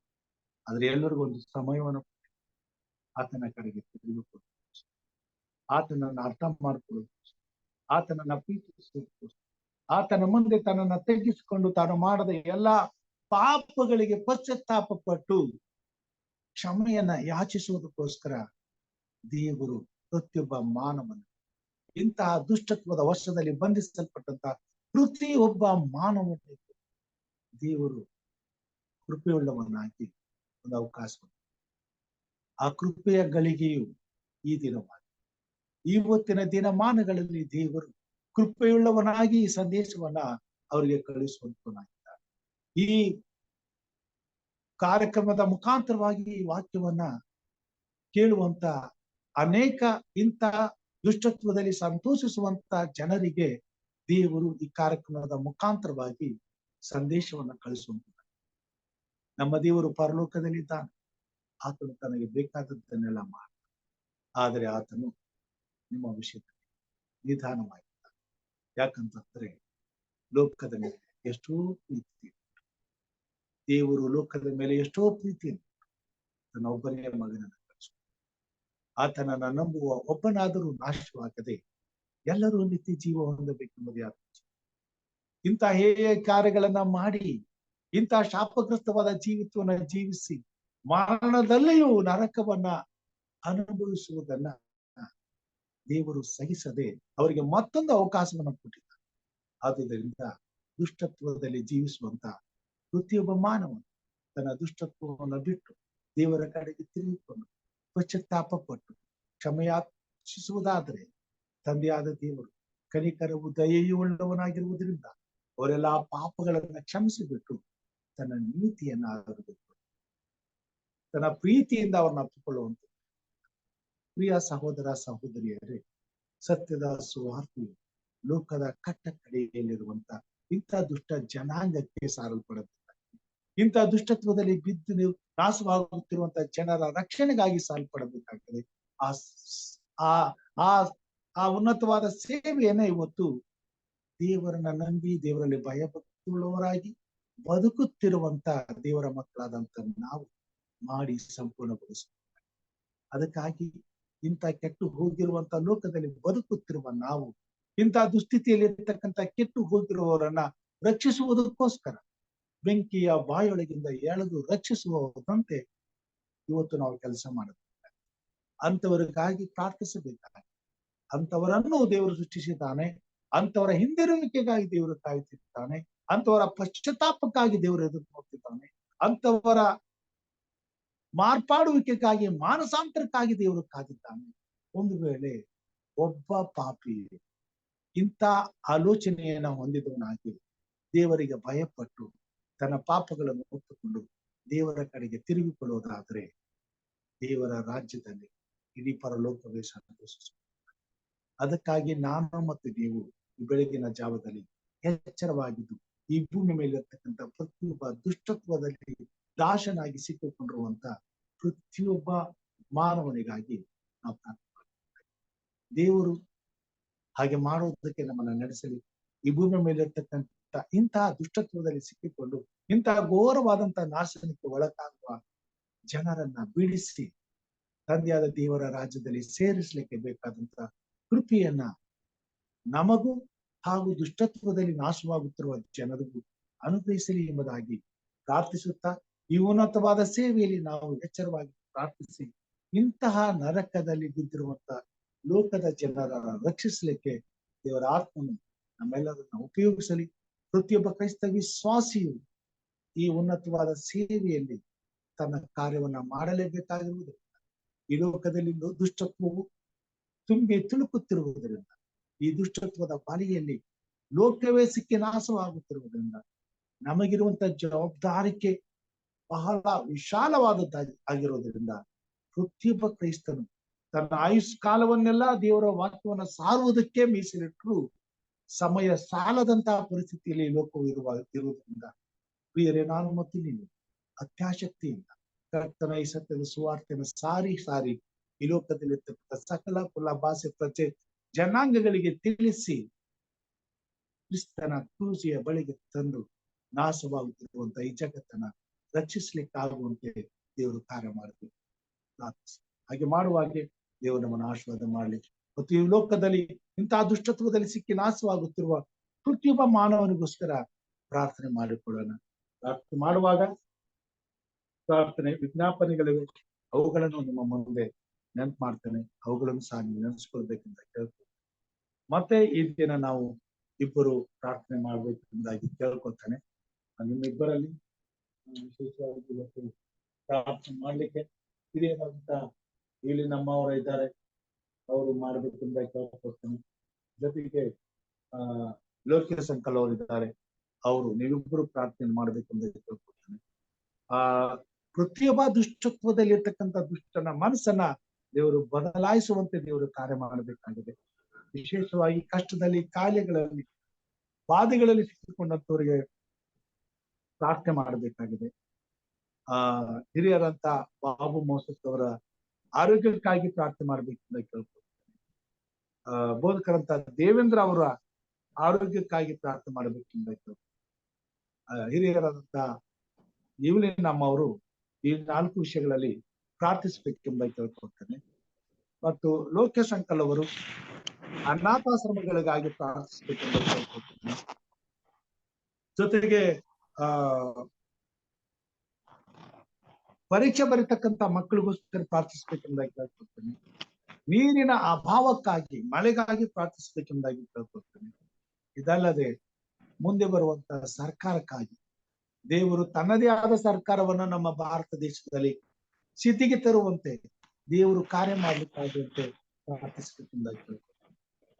ನೀವಿಬ್ಬರು ಈ ವಿಷಯಗಳಿಗಾಗಿ ಪ್ರಾರ್ಥಿಸಬೇಕೆಂಬುದಾಗಿ ಕೇಳ್ಕೊಳ್ತೇನೆ. ನಮಸ್ತೆ ಸರ್. ನಮಸ್ತೆ ಸರ್. ನಮಸ್ತೆ. ನಮಸ್ತೆ. ಒಬ್ರು ಸೈಟ್ ಮಾಡ್ತಾ ಇದ್ದಾರೆ, 2 ಎಕರೆ. ಅದು ಚರ್ಚ್ಗಾಗಿ ಕೊಡ್ಬೇಕು ಅಂತ ಮಾಡಿದ್ದಾರೆ ಬೆಳಗೊಳದವರು. ಅವ್ರಿಗೆ ಈಗ ನಾನು ಮೊದ್ಲೇ ವಾಕ್ಯ ಸಾರಿದೆ, ಬಿಟ್ಬಿಟ್ಟಿದ್ರು ಅವರು. ಮತ್ತೆ ಅವರು ಪ್ರೇಯರ್ ಇದಕ್ ಬಂದು ನನಗೆ ವಿಷಯ ತಿಳಿಸಿದ್ದಾರೆ. ಈ ಆ ಸೈಟ್ಗಳನ್ನ ಮಾರಕ್ಕೆ ಅಂತ ನಿಂತಿರ್ತಾರಲ್ಲ, ಅವ್ರೇನ್ ಮಾಡ್ಬಿಟ್ಟವ್ರೆ, 40 ಲಕ್ಷ ಇಸ್ಕೊಂಡ್ಬಿಟ್ಟವ್ರೆ ಅವ್ರ ಇವ್ರಿಗೆ ಅಂತ. ಅದೇ ವಿಷಯ ಗೊತ್ತಾಗ್ಬಿಟ್ಟೈತೆ. ಆದ್ರಿಂದ ಅವ್ರ ಅನ್ಯಾಯ ಆಗದಂತೆ ಇತ್ತಾಗಿ ಇವ್ರಿಗೂ ಅನ್ಯಾಯ ಆಗ್ಬಾರ್ದು. ಅವರು ಚರ್ಚ್ ಕೊಡಕ್ಕೆ ತುಂಬಾ ಸಂತೋಷವಾಗಿದ್ದಾರೆ. ಅವರು ತುಂಬಾ ಅಡ್ಡಿ ಮಾಡ್ತಾ ಇದ್ದಾರೆ ಮಧ್ಯಸ್ಥಾನದವರು. ಆದ್ರಿಂದ ಅವರೇ ಈಗ ಮತ್ತೆ ಬಂದು ಪ್ರಾರ್ಥನೆ ಮಾಡಿ ಅಂತ ಕೇಳ್ಕೊತಾ ಇದ್ದಾರೆ. ಆದ್ರಿಂದ ಅವ್ರಿಗೋಸ್ಕರ ಪ್ರಾರ್ಥನೆ ನಾನ್ ಮಾಡ್ತೀನಿ ಸರ್. ನಾವು ಮಾಡ್ತೀವಿ. ಬೆಳಗೊಳ ಅಲ್ಲ? ಬೆಳಗೊಳ ನಾಗರತ್ನ ಶ್ರೀಧರ. ಓಕೆ ಗಂಡ ಹೆಂಡ್ತಿರು ಅವ್ರ ಸೈಟ್ ಚರ್ಚ್ ಕೊಡ್ಬೇಕು ಅಂತ ಆಗಿದೆ. ಆದ್ರೆ ಮಧ್ಯಸ್ಥಾನದವರು ತುಂಬಾ ತೊಂದರೆ ಮಾಡ್ತಾ ಇದ್ದಾರೆ. ಓಕೆ, ಪ್ರಾರ್ಥನೆ ಮಾಡಿ, ನಾವು ಮಾಡಿ. ಆಯ್ತು ಆಯ್ತು. ದೇವರ ನಾಮಕ್ಕೆ ಸ್ತೋತ್ರ ಉಂಟಾಗಲಿ. ಸೇರಿ ಬಂದಿರುವ ತಮ್ಮೆಲ್ಲರಿಗೂ ಯೇಸು ಕ್ರಿಸ್ತನ ಮಧುರವಾದ ನಾಮದಲ್ಲಿ ನಿಮ್ಮನ್ನೆಲ್ಲ ವಂದಿಸ್ತಾ ಸ್ವಾಗತಿಸ್ತೇನೆ. ಪ್ರಾರ್ಥನೆ ಮಾಡಿಕೊಳ್ಳೋಣ. ಪರಿಶುದ್ಧನು ಪರಿಶುದ್ಧನು ಪರಿಶುದ್ಧನು ದೂತ ಗಂಡಗಳ ಒಡೆಯನಾದಂತ ನಮ್ಮ ಸ್ವರ್ಗೀಯ ತಂದೆಯ ದೇವರೇ, ನಿಮ್ಮ ಪರಿಶುದ್ಧವಾದ ಪಾದಗಳಿಗೆ ಅಡ್ಡ ಬಿದ್ದು ಸ್ತೋತ್ರ ಮಾಡುತ್ತೇನೆ ಸ್ವಾಮಿ. ನೀನು ಪರಿಶುದ್ಧನೂ ಹೌದು ಕರ್ತನೆ. ನಾನು ಪರಿಶುದ್ಧನಾಗಿರುವಂತೆ ನೀವು ಪರಿಶುದ್ಧರಾಗಿರ್ರಿ ಅಂತ ಹೇಳಿದೀಯಪ್ಪ. ಅಪ್ಪ, ನಿನ್ನ ಸ್ವಾರೂಪ್ಯದಲ್ಲಿ ನಮ್ಮನ್ನು ಉಂಟು ಮಾಡಿದ ದೇವರು, ನಾವು ಎಷ್ಟೇ ತಪ್ಪು ಮಾಡಿದ್ರು ನಾವು ಕ್ಷಮಾಪಣೆ ಕೇಳದೆ ಇದ್ರು ನೀನು ಕ್ಷಮಾಪಣೆ ಕೊಟ್ಟು ನಿನ್ನ ರಕ್ತವನ್ನು ಸುರಿಸಿ, ನೀನು ನಮಗೋಸ್ಕರ ಪ್ರಾಣ ಕೊಟ್ಟು ರಕ್ತ ಸುರಿಸಿ ನಮ್ಮನ್ನು ಕೊಂಡ್ಕೊಂಡಿದೀಯಪ್ಪ. ನಿನ್ಗೆ ಸ್ತೋತ್ರಪ್ಪ. ದಯಮಾಡಿ ಕರ್ತನೆ, ಈ ಅಂಧಕಾರ ಲೋಕದಲ್ಲಿ ಆಗಬಾರದ್ದೆಲ್ಲ ಆಗ್ತಾ ಇದೆ ಸ್ವಾಮಿ. ತುಂಬಾ ಮೋಸ, ಅನ್ಯಾಯ, ದುಷ್ಟತನ, ದುರ್ಮಾರ್ಗ, ದುರಾಲೋಚನೆ, ವ್ಯಭಿಚಾರ ಇವುಗಳು ಕಟ್ಟಲ್ಪಟ್ಬಿಟ್ಟಿದೆ ಸ್ವಾಮಿ. ದೇವರೇ, ಈ ಕೊನೆಯ ಕಾಲದಲ್ಲಿ ನಾವಿರುವಾಗ ಕರ್ತನೆ ಅಪ್ಪ, ನಿನ್ನ ಮಕ್ಕಳಾದ ನಮ್ಮನ್ನು ಬಲಪಡಿಸಿ. ಅನ್ಯರಿಗೂ ಇಂಥ ಅನ್ಯಾಯಕಾರರಿಗೂ ಮೋಸ ಮಾರ್ಗದಲ್ಲಿ ನಡೆಯುವವರಿಗೆ ಕರ್ತನೆ ನೀನೇ ಆಧಾರನಾಗಿ ನಾವು ಅವರಿಗೆ ವಾಕ್ಯ ಸಾರುವಾಗ ಯಾವ ರೀತಿ ಸಾರಬೇಕು, ಜ್ಞಾನದಿಂದ ತುಂಬಿಸು ಸ್ವಾಮಿ, ವಿವೇಕದಿಂದ ತುಂಬಿಸು.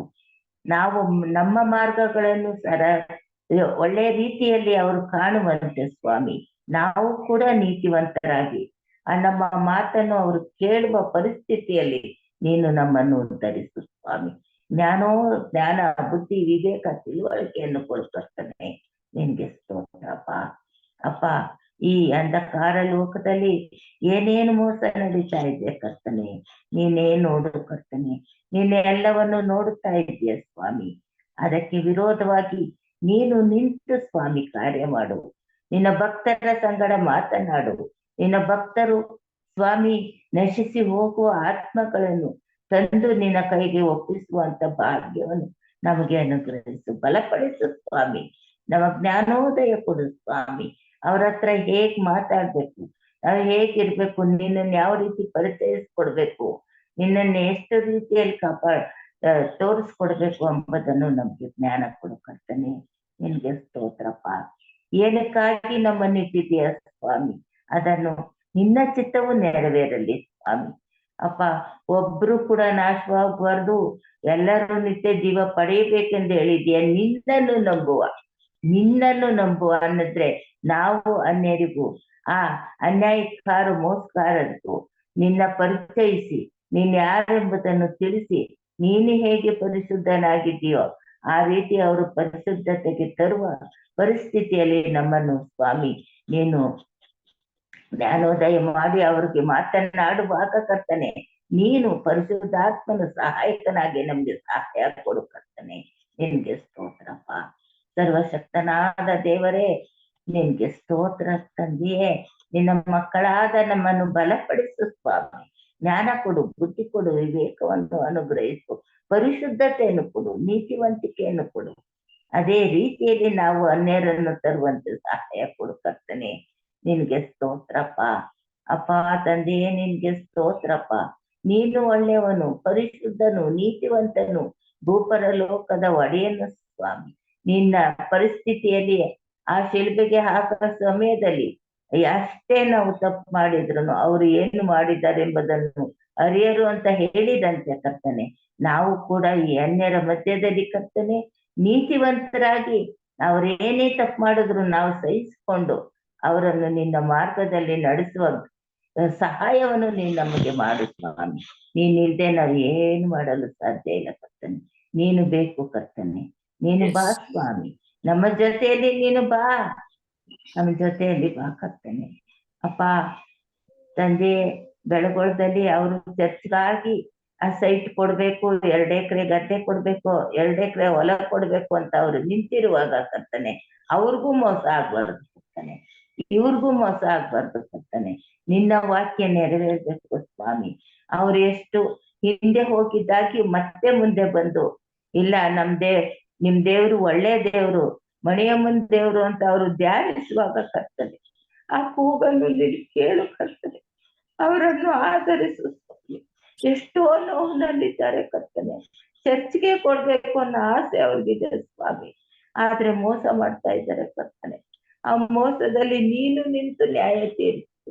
ನೀನು ನೀತಿಯುಳ್ಳ ನ್ಯಾಯಾಧಿಪತಿ ಅಲ್ಲವೇ ಕರ್ತನೆ. ಅವರ ಕೂಗನ್ನು ಕೇಳು. ಅವ್ರ ಕಷ್ಟದಲ್ಲಿ ನೀನು ಸಹಾಯಕನಾಗಿರು ಕರ್ತನೆ. ನೀನು ನಿಂತು ನ್ಯಾಯಾಧಿಪತಿಯಾಗಿ ಸತ್ಯದೇವರಾದ ನೀನು ಸತ್ಯಕ್ಕೆ ಜಯ ಕೊಡು ಸ್ವಾಮಿ. ನಿನಗೆ ಸ್ತೋತ್ರ ಸ್ವಾಮಿ. ಅನ್ಯರ ಮುಂದೆ ನಾವು ಕೂಡ ನೀತಿವಂತರಾಗಿ ಬಾಳುವಂತೆ ಸ್ವಾಮಿ. ಆ ಅನ್ಯಾಯ ಮಾಡುವವರನ್ನು ಸಂಪೂರ್ಣವಾಗಿ ಅವರ ಜೊತೆ ಅವರನ್ನು ಸದೆಬಡಿದು ಕರ್ತನೆ ನೀನು ನಿನ್ನ ಕಾರ್ಯವನ್ನು ನೆರವೇರಿಸು ತಂದೆಯೇ. ನಿನ್ಗೆ ಸ್ತೋತ್ರ. ಅವರ ಸಂಗಡ ಮಾತನಾಡು ಸ್ವಾಮಿ. ಅವರ ಹೃದಯದಲ್ಲಿ ಬಾ, ಇವರ ಹೃದಯದಲ್ಲಿ ಬಾ. ನಿನ್ನ ಚಿತ್ತ ನೆರವೇರ್ಬೇಕು ಕರ್ತನೆ. ನಿನ್ಗೆ ಸ್ತೋತ್ರ. ಮಧ್ಯದಲ್ಲಿ ನಿಂತಿರುವ ನಮ್ಮನ್ನು ಅವರು ಬೀದಿಗೆ ತರದಂತೆ, ಅವರು ನಮಗೂ ತೊಂದರೆ ಕೊಡದಂತೆ ನೀನ್ ಕಾಯ್ದು ಕಾಪಾಡು ಸ್ವಾಮಿ. ಅವ್ರಿಗೆ ಇವಾಗ ಎಷ್ಟೋ ತೊಂದರೆಗಳಾಗಿದೆ. ಒಂದು ಜಾಗದಲ್ಲಿ ನಿಂತ್ಕೊಳಕ್ ಆಗ್ತಾ ಇಲ್ಲ. ಅವ್ರು ಕೂತ್ಕೊಳಕ್ ಜಾಗ ಇಲ್ಲದಂತೆ ಮಾಡ್ಬಿಟ್ಟಿದ್ದಾರೆ ಸ್ವಾಮಿ. ಅವ್ರಿಗೆ ಸಹಾಯ ಮಾಡ್ಬೇಕೆಂದು ನಾನು ಹೊರಟಿರುವಾಗ ಕರ್ತನೆ ಅವರು ನಮಗೆ ತೊಂದರೆ ಕೊಡದಂತೆ ಕಾಪಾಡುತ್ತಂತೆ. ನಿಮಗೆ ಸ್ತೋತ್ರ ಸ್ವಾಮಿ. ಈ ನೀರು ಕರ್ತನೆ ಅವ್ರ ಕಷ್ಟ, ಅವ್ರ ದುಃಖದಲ್ಲಿ ನಿನ್ ಜೊತೆಗಾರನಾಗಿರು. ಅವ್ರು ನಿನ್ನನ್ನು ನಂಬಿ ಬಂದಿರುವಾಗ ಕೈ ಬಿಡಬೇಡ ಸ್ವಾಮಿ. ನೀನು ನಿನ್ನನ್ನು ನಂಬಿದವರನ್ನು ಕೈ ಬಿಡುವ ದೇವರಲ್ಲ. ಅದಕ್ಕಾಗಿ ಆ ಕುಟುಂಬವನ್ನು ಆಶೀರ್ವದಿಸು, ರಕ್ಷಿಸು ಸ್ವಾಮಿ. ತಂದೆ ರಿಜಿಸ್ಟರ್ ಆಗುವಾಗ ಯಾವ ತೊಂದರೆಯೂ ಆಗದಂತೆ ನೀನು ಕಾಪಾಡು ಸ್ವಾಮಿ.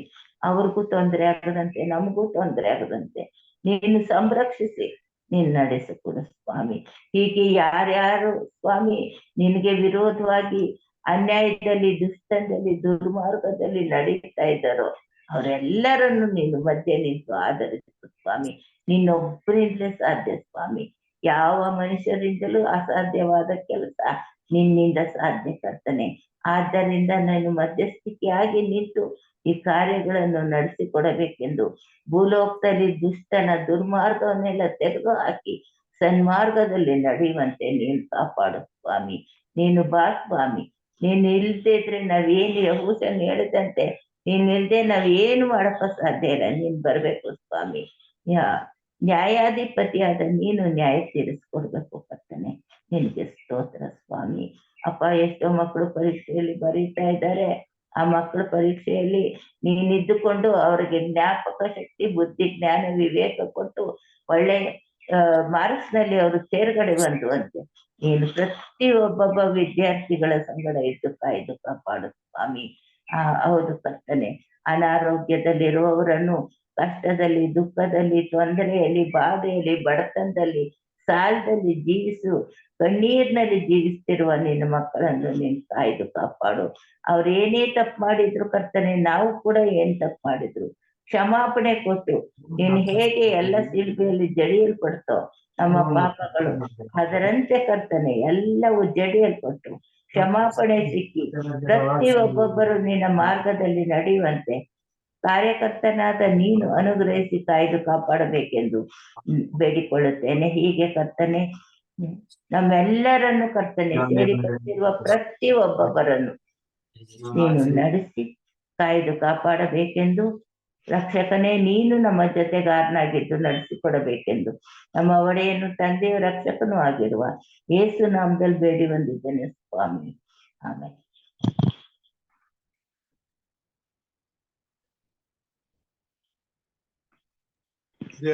ಲೋಕೇಶ್ ಅವರು ಇದ್ದಾರೆ. ಓಕೆ, ಮುಕ್ತಾಯಕ್ಕಾಗಿ ನಾನು ಪ್ರಾರ್ಥನೆ ಮಾಡ್ತೇನೆ. ನಮ್ಮನ್ನು ಬಹಳವಾಗಿ ಪ್ರೀತಿ ಮಾಡಿದ ಮಹಾಸ್ವಾಮಿ, ನಿನ್ನ ವಾಕ್ಯಗಳು ಸತ್ಯವೂ ನಿತ್ಯವೂ ಆಗಿವೆ ಕರ್ತನೆ. ನಿನ್ನ ವಾಕ್ಯದ ಮುಖಾಂತರವಾಗಿ ನಿನ್ನ ಕುರಿತಾದಂತಹ ಸತ್ಯವನ್ನ ಈ ಲೋಕದಲ್ಲಿ ಸಕಲ ಕುಲ ಭಾಷೆ ಪ್ರಜೆ ಮಾನವರಿಗೆ ಆದಿಯಿಂದಲೂ ನೀನು ಪ್ರಚುರ ಪಡಿಸುತ್ತಲೇ ಬಂದಿದ್ದಿ ಸ್ವಾಮಿ. ಹೀಗಿದ್ದರೂ ಸೈತಾನನ ಕುಯುಕ್ತಿಗೆ ಬಲಿಯಾಗಿ ಈ ಲೋಕದ ಜನರು ದುಷ್ಟತ್ವವನ್ನ ಅಂಗೀಕಾರ ಮಾಡಿಕೊಂಡು ದುಷ್ಟತ್ವದಲ್ಲಿ ಆನಂದಿಸಲು ತಮ್ಮನ್ನ ಒಪ್ಪಿಸಿಕೊಟ್ಟು ದೇವರ ಚಿತ್ತವನ್ನ ವಿರೋಧಿಸಿ ದೇವರ ಭಯವಿಲ್ಲದೆ ಬದುಕಿ ಈ ಲೋಕದ ನಾಶನದ ಮಾರ್ಗಗಳನ್ನ ತಮ್ಮ ಜೀವಿತದಲ್ಲಿ ಸಮೃದ್ಧಿಯಾಗಿ ಅನುಭವಿಸುತ್ತಾ ಇತರರು ಅನುಭವಿಸುವ ಹಾಗೆ ಅನುಮೋದಿಸುತ್ತಾ ಬಂದಿರುವುದರಿಂದ ಈ ಲೋಕದಲ್ಲಿ ದುಷ್ಟತ್ವವು ತುಂಬಿ ತುಳುಕುತ್ತಾ ಇದೆ ಸ್ವಾಮಿ. ಈ ಎಲ್ಲಾ ಸತ್ಯವನ್ನ ನೀನು ಬಹಿರಂಗಪಡಿಸಿ ಈ ಭೂಮಿ ಮೇಲೆ ಅಂತ ದುಷ್ಟತ್ವದಲ್ಲಿ ಬದುಕುತ್ತಿರುವ ಜನರ ಕಾರ್ಯಗಳನ್ನು ತಿಳಿಸಿ ಅವರಿಗಾಗುವ ಅಂತ್ಯವನ್ನು ಇವತ್ತು ನಮ್ಮ ಮುಂದೆ ಪ್ರಕಟ ಮಾಡಿದಿ ತಂದೆ. ಇದಕ್ಕಾಗಿ ಸ್ತೋತ್ರ. ಆದರೂ ದುಷ್ಟನು ದುಷ್ಟತ್ವದಲ್ಲಿ ಸಾಯುವುದರಲ್ಲಿ ಕಿಂಚಿತ್ತಾದರೂ ನನಗೆ ಸಂತೋಷವಿಲ್ಲ ಎಂಬುದಾಗಿ ಹೇಳಿದಂತ ದೇವರು ಪ್ರತಿಯೊಬ್ಬ ದುಷ್ಟ ಮನುಷ್ಯನು ನಿನ್ನ ಕಡೆಗೆ ತನ್ನ ದುಷ್ಟತ್ವವನ್ನು ಬಿಟ್ಟು ನಿನ್ನ ಕಡೆಗೆ ತಿರುಗಿಕೊಳ್ಳಬೇಕೆಂಬುದೇ ನಿನ್ನ ಚಿತ್ತವಾಗಿದೆ ಸ್ವಾಮಿ. ಅದಕ್ಕಾಗಿ ಅಂತಹ ದುಷ್ಟತ್ವಗಳಲ್ಲಿರ್ತಕ್ಕಂಥ ಜನರನ್ನ ಕ್ಷಮಿಸುವುದಕ್ಕಾಗಿಯೇ ಸ್ವಾಮಿ ನೀನು ಈ ಲೋಕಕ್ಕೆ ನರವತ್ತಾರವೆತ್ತಿ ಶಿಲುಬೆ ಮೇಲೆ ಸ್ವಾಮಿ ನಿನ್ನ ಪರಿಶುದ್ಧವಾದ ರಕ್ತವನ್ನು ಸುರಿಸಿ ನಿನ್ನ ಅಮೂಲ್ಯವಾದ ಪ್ರಾಣವನ್ನೇ ಬಲಿಯಾಗಿ ತತ್ತಿದಿ ಸ್ವಾಮಿ. ಇದಕ್ಕಾಗಿ ನಿನಗೆ ಸ್ತೋತ್ರ. ಈ ಸತ್ಯವನ್ನ ಸ್ವಾಮಿ ಈ ಲೋಕದಲ್ಲಿರ್ತಕ್ಕಂಥ ಪ್ರತಿಯೊಬ್ಬ ಮಾನವನು ವಿಶೇಷವಾಗಿ ದುಷ್ಟತ್ವದಲ್ಲಿ ಆನಂದಿಸುತ್ತಿರುವ ಪ್ರತಿಯೊಬ್ಬ ಮನುಷ್ಯನಿಗೂ ಅರ್ಥ ಮಾಡಿಕೊಡುವಂತೆ ಕಾರ್ಯ ಮಾಡು. ಪವಿತ್ರಾತ್ಮ ದೇವರು ದುಷ್ಟರ ಹೃದಯದಲ್ಲಿಯೂ ಕಾರ್ಯ ಮಾಡುವಂತೆ ನಿನ್ನ ಭಯವನ್ನ ಅವರ ಜೀವಿತದಲ್ಲಿ ತುಂಬಲಿಕ್ಕಾಗುವಂತೆ ಜೀವವುಳ್ಳ ವಾಕ್ಯಗಳಿಂದ ಅವರನ್ನು ಎಚ್ಚರಪಡಿಸಿ ಅವರ ಮನಸ್ಸಿನಲ್ಲಿ ಪಶ್ಚಾತ್ತಾಪವನ್ನು ಹುಟ್ಟಿಸಿ ಮಾನಸಾಂತರವನ್ನು ಮಾರ್ಪಾಡನ್ನು ತಂದು ಪರಲೋಕದ ದೇವರಾದ ನಿನಗೆ ಭಯ ಭಕ್ತಿಯುಳ್ಳವರಾಗಿ ನಡ್ಕೊಳ್ಳಲು ನಿನ್ನ ಮುಂದೆ ಸ್ವಾಮಿ ಅವರು ಶರಣಾಗತರಾಗಿ ನಿನ್ನನ್ನು ಅಂಗೀಕರಿಸಿಕೊಂಡು ನಿನ್ನಲ್ಲಿ ಭಯಭಕ್ತಿಯುಳ್ಳ ಮಕ್ಕಳಾಗಿ ಜೀವಿಸುವಂತ ಕೃಪೆಯನ್ನು ಅನುಗ್ರಹಿಸಬೇಕೆಂಬುದಾಗಿ ಬೇಡ್ತೇನೆ ಸ್ವಾಮಿ. ಹೇಗೋ ಕರ್ತನೆ, ಕಷ್ಟದಲ್ಲಿ, ಕಾಯಿಲೆಗಳಲ್ಲಿ, ಬಾಧೆಗಳಲ್ಲಿ, ಬಂಧನಗಳಲ್ಲಿ ಇರ್ತಕ್ಕಂಥ ಮಕ್ಕಳನ್ನು ಮುಟ್ಟಿ ಗುಣಪಡಿಸು ರಾಜ. ಬಡವರನ್ನ, ಅನಾಥರನ್ನ, ವಿಧಿಯರನ್ನ ಪರಾಮರ್ಶಿಸು ಸ್ವಾಮಿ. ಅಸ್ವಸ್ಥರಾಗಿರ್ತಕ್ಕಂಥ ಮಕ್ಕಳನ್ನು ಸ್ವಸ್ಥಪಡಿಸು ಸ್ವಾಮಿ. ವಿಶೇಷವಾಗಿ ಹಿರಿಯರಾದಂತಹ ಬಾಬು ಮೋಸಸ್ ಅವ್ರಿಗೂ ಪ್ರಾರ್ಥನೆ ಸ್ವಾಮಿ. 10 ದಿನಗಳು ಕರ್ತನೆ ಅವರ ಜೀವಿತದಲ್ಲಿ ವಿಶೇಷವಾಗಿ ನಿನ್ನ ಪರಾಂಬರಿಕೆಯ ಜೀವಿತವಾಗಿದೆ ಸ್ವಾಮಿ. ನೀನು ಅವರ ಹೃದಯದ ಎಲ್ಲಾ ರಕ್ತ ನಾಳಗಳನ್ನ ಸ್ವಾಮಿ ಸಡಿಲಪಡಿಸಿ ಅಲ್ಲಾಗಿರುವಂತಹ ಎಲ್ಲಾ ಕ್ಲಾಟ್ಗಳನ್ನ ನೀನು ತೆಗೆದು ಹಾಕಿ ಪರಿಪೂರ್ಣವಾಗಿ ಶುದ್ಧ ಮಾಡಿ ಅವರ ಹೃದಯಕ್ಕೆ ಯಾವುದೇ ತೊಂದರೆ ಇಲ್ಲದೆ ಪರಿಪೂರ್ಣವಾದ ಆರೋಗ್ಯವನ್ನು ಪಡೆದು ಮರಳಿ ಸಂತೋಷದಿಂದ, ಸಮಾಧಾನದಿಂದ, ನೆಮ್ಮದಿಯಿಂದ, ಭಯವಿಲ್ಲದೆ ಬದುಕುವಂತ ಕೃಪೆಯನ್ನು ಅನುಗ್ರಹಿಸಿ. ನಮ್ಮ ದೇವರು ಪರಲೋಕದಲ್ಲಿದ್ದಾನೆ, ಆತನು ತನಗೆ ಬೇಕಾದದ್ದನ್ನೆಲ್ಲ ಮಾಡುತ್ತಾನೆ ಎಂಬುದಾಗಿ ವಾಕ್ಯದಲ್ಲಿ ನಾವು ನೋಡಿದ್ದೇವೆ ಸ್ವಾಮಿ, ಕೇಳಿದ್ದೇವೆ ಸ್ವಾಮಿ, ಅದನ್ನು ಅನುಭವಿಸಿದ್ದೇವೆ ಸ್ವಾಮಿ. ನಾಮಿಗೆ ಸ್ತೋತ್ರ. ನೀನು ಈ ಕೃಪೆಯಿಂದ ನಿನ್ನ ಮಗನನ್ನ ಮುಟ್ಟು ಸ್ವಸ್ಥಪಡಿಸು.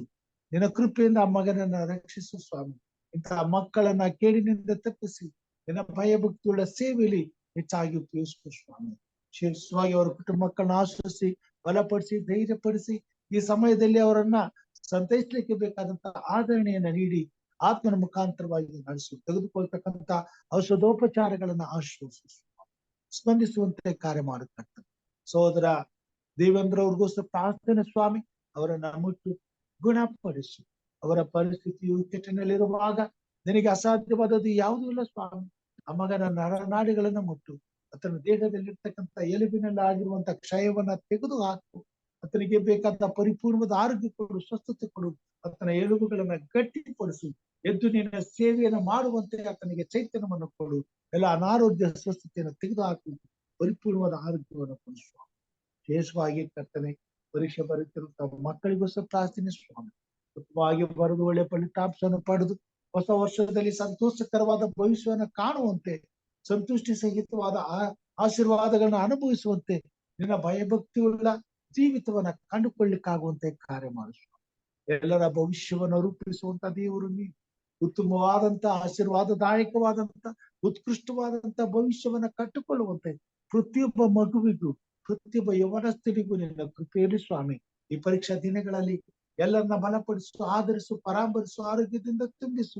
ಬಿಸಿಲಿನ ತಾಪದಿಂದ, ಅನಾರೋಗ್ಯ ಸ್ವಸ್ಥತೆಯಿಂದ ದೂರವಿಡು. ಎಲ್ಲರೂ ಸಮಾಧಾನದಿಂದ ಸ್ವಾಮಿ ಈ ಸಮಯದಲ್ಲಿ ಉತ್ತಮವಾದಂತಹ ಕಾಲಗಳನ್ನು ಅನುಭವಿಸಿ ಉತ್ತಮವಾದಂತ ರೀತಿಯಲ್ಲಿ ಪರೀಕ್ಷೆ ಬರೆದು ಒಳ್ಳೆಯ ಫಲಿತಾಂಶವನ್ನು ಕಾಣುವಂತ ಕೃಪೆ ತೋರಿಸು.